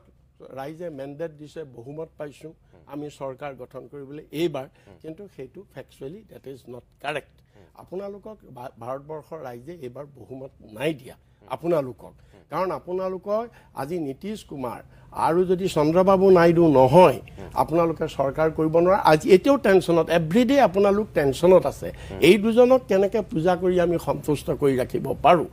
আৰু আপোনালোকে বিগিনিঙতেই কৈছিলে আমাক 400 চিট এইকাৰণে লাগে যে আমি সংবিধান সলনি কৰিম আমি ধৰ্ম নিৰপেক্ষতা ইয়াৰ পৰা আমি উঠাই দিম এইখন ধৰ্ম নিৰপেক্ষতাটো ইয়াত থাকিব নোৱাৰিব আমি কাৰণ আপুনি কৈছে ইমাৰ্জেঞ্চিৰ সময়ত সংশোধন কৰি ইয়াক ভৰোৱা হৈছিলে আমি উঠাই দিম গতিকে আল্টিমেটলি ভাৰতবৰ্ষৰ ৰাইজে সেইটো বুজি পালে আৰু সেইকাৰণে আপোনালোকক সংবিধান সংশোধন কৰিব পৰা 2/3 মেজৰিটি আপোনালোকক নিদিলে আপোনালোকক সেইকাৰণে নিদিলে গতিকে আপোনালোকক ৰাইজে ইন এ চেঞ্চ গভৰ্ণমেণ্ট কৰিছে চিষ্টেমৰ মাজত আপোনালোকে গভৰ্ণমেণ্ট কৰিছে বাট ইন এ চেঞ্চ ভাৰতবৰ্ষৰ ৰাইজে আপোনালোকক এইবাৰ ৰিজেক্ট কৰিছে একদম শেষ বাক্য মই খালি এটা কথাই কওঁ তেখেতে বাৰম্বাৰ কৈছে কোন ব্যক্তিৰ ক্ষেত্ৰত কোনটো কেছ উঠোৱাইছে এটা মোক জাষ্ট ফেক্ট কওক যে অমুকটো কেছ অমুকৰ আছে আপুনি হিমন্ত বিশ্ব শৰ্মাৰ কথা কৈ আছে হিমন্ত বিশ্ব শৰ্মাৰ কোনটো কেছ উইথড্ৰ কৰা হৈছে এটাটো ক'ব নহয় যে কেছ নাম্বাৰ অমুকটো আছিলে এই অমুক নম্বৰ কেছটো উইথড্ৰ কৰা হৈছে কোনটো কেছ উইথড্ৰ কৰা হৈছে সেইটোতো কওক আপোনালোকে উইথড্ৰ কৰিছে বুলি কৈ থাকিলে নহ'ব নহয় আপোনালোকে যদি ইমান আপোনাৰ গভীৰতালৈ গৈছে আপোনালোকে ডেফিনেটলি জানে যে অমুক নম্বৰ কেছটো তেখেতক অভিযুক্ত কৰা হৈছিল এতিয়া তেখেতৰ এগেইনষ্টে উইথড্ৰ কৰা হ'ল আপোনালোকে কিবিলাক কৈছে আপোনালোকে কৈছে সেইটো শ্ল' প্ৰচেছত গৈছে আৰু শ্ল' প্ৰচেছত যোৱা এইবিলাক কথা সেইটো চৰকাৰে সিদ্ধান্ত নলয় সেইটো ন্যায়িক ব্যৱস্থাৰ মাজেৰে হয় গতিকে কোনটো কেছ উইথড্ৰ কৰা হৈছে মোক অইন নালাগে হিমন্ত বিশ্ব শৰ্মাৰ এগেইনষ্টে কোনটো কেছ ইডিয়ে উইথড্ৰ কৰিছে নাই ইয়াত কেছ উইথড্ৰ কৰা নাই যদি কেছ চলা নাই কিয় সেইটোতো কৈছো ঠিক আছে। ন্যায়িক ব্যৱস্থাত ঠিক আছে। ন্যায়িক ব্যৱস্থাত আপোনালোকে ঠিক আছে বাৰু। বন্ধ হৈ কিয় আছে তাৰ মানে আপোনালোকে ক'ব খুজিছে যে ন্যায়িক ব্যৱস্থা ভাৰতবৰ্ষৰ সঠিক নাই নহয় মই বুজি পালো নহয় মই কোৱাচি নাই সামৰি হৈ থৈ দিছে ঠিক আছে নাই CBI ৰিপুণ CBI বৰা আৰু court সিদ্ধান্ত আছে। ভট্টাচাৰ্য ডাঙৰীয়া মই আপোনালোক দুয়োজনকে শেষত ধন্যবাদ জনাইছো আমাৰ সময় শেষ হৈ গৈছে যিহেতু দুজন বাকপটু ৰাজনীতিক স্বাভাৱিকতে বাকযুদ্ধ হ'ব আৰু মই বেছি সময় দিব নোৱাৰিলোঁ দুখিত তাৰ কাৰণে বছৰৰ শেষৰটো অভিমত বুলি মই কৈছোঁ আপোনালোকক দুগৰাকী জ্যেষ্ঠ ৰাজনীতিক কংগ্ৰেছ আৰু বিজেপিৰ নীতি আদৰ্শৰ সন্দৰ্ভত বিশেষকৈ অসমৰ শেহতীয়া কিছু ৰাজনৈতিক ঘটনা প্ৰবাহৰ সন্দৰ্ভত দেশৰ ৰাজনীতিৰ সন্দৰ্ভত আমি অকণমান দুয়োগৰাকীৰ লগত কথা পাতিলোঁ আজিৰ ৰাজনীতিত নীতি আদৰ্শৰ গুৰুত্ব কিমান বা তাহানি দিনৰ পৰিৱেশ এতিয়াৰ পৰিৱেশ অটল বিহাৰী বাজপেয়ীহঁতৰ দিনৰ পৰিৱেশ এতিয়া মোদী অমিত শ্বাহৰ দিনৰ পৰিৱেশ বা তেতিয়াৰ বিমলা প্ৰসাদ চলিহা বা শৰৎ সিংহ বা গৌৰীশংকৰ ভট্টাচাৰ্যহঁতৰ দিনৰ পৰিৱেশ খগেন বৰবৰুৱাহঁতৰ দিনৰ পৰিৱেশ আৰু এতিয়াৰ হিমন্ত বিশ্ব শৰ্মাহঁতৰ সৰ্বানন্দ সোণোৱালহঁতৰ দিনৰ পৰিৱেশৰ লগত কিছু কথা তেখেতে ক'লে আপোনালোকে বাকী বিচাৰ আপোনালোকে কৰিব মই একো নকওঁ কংগ্ৰেছ আৰু বিজেপিয়ে কোনে সংবিধান অৱমাননা কৰিছে কোনে ভৰিৰে মোহাৰিছে যিবিলাক আমাৰ স্তম্ভ সেই স্তম্ভবিলাকক কোনে খহাইছে আপোনালোকে চাই আছে দেখি আছে শুনি আছে মোৰ ইয়াত ক'বলগীয়া আৰু বিশেষ নাই আজিৰ অভিমত ইমানতে সামৰিছোঁ নমস্কাৰ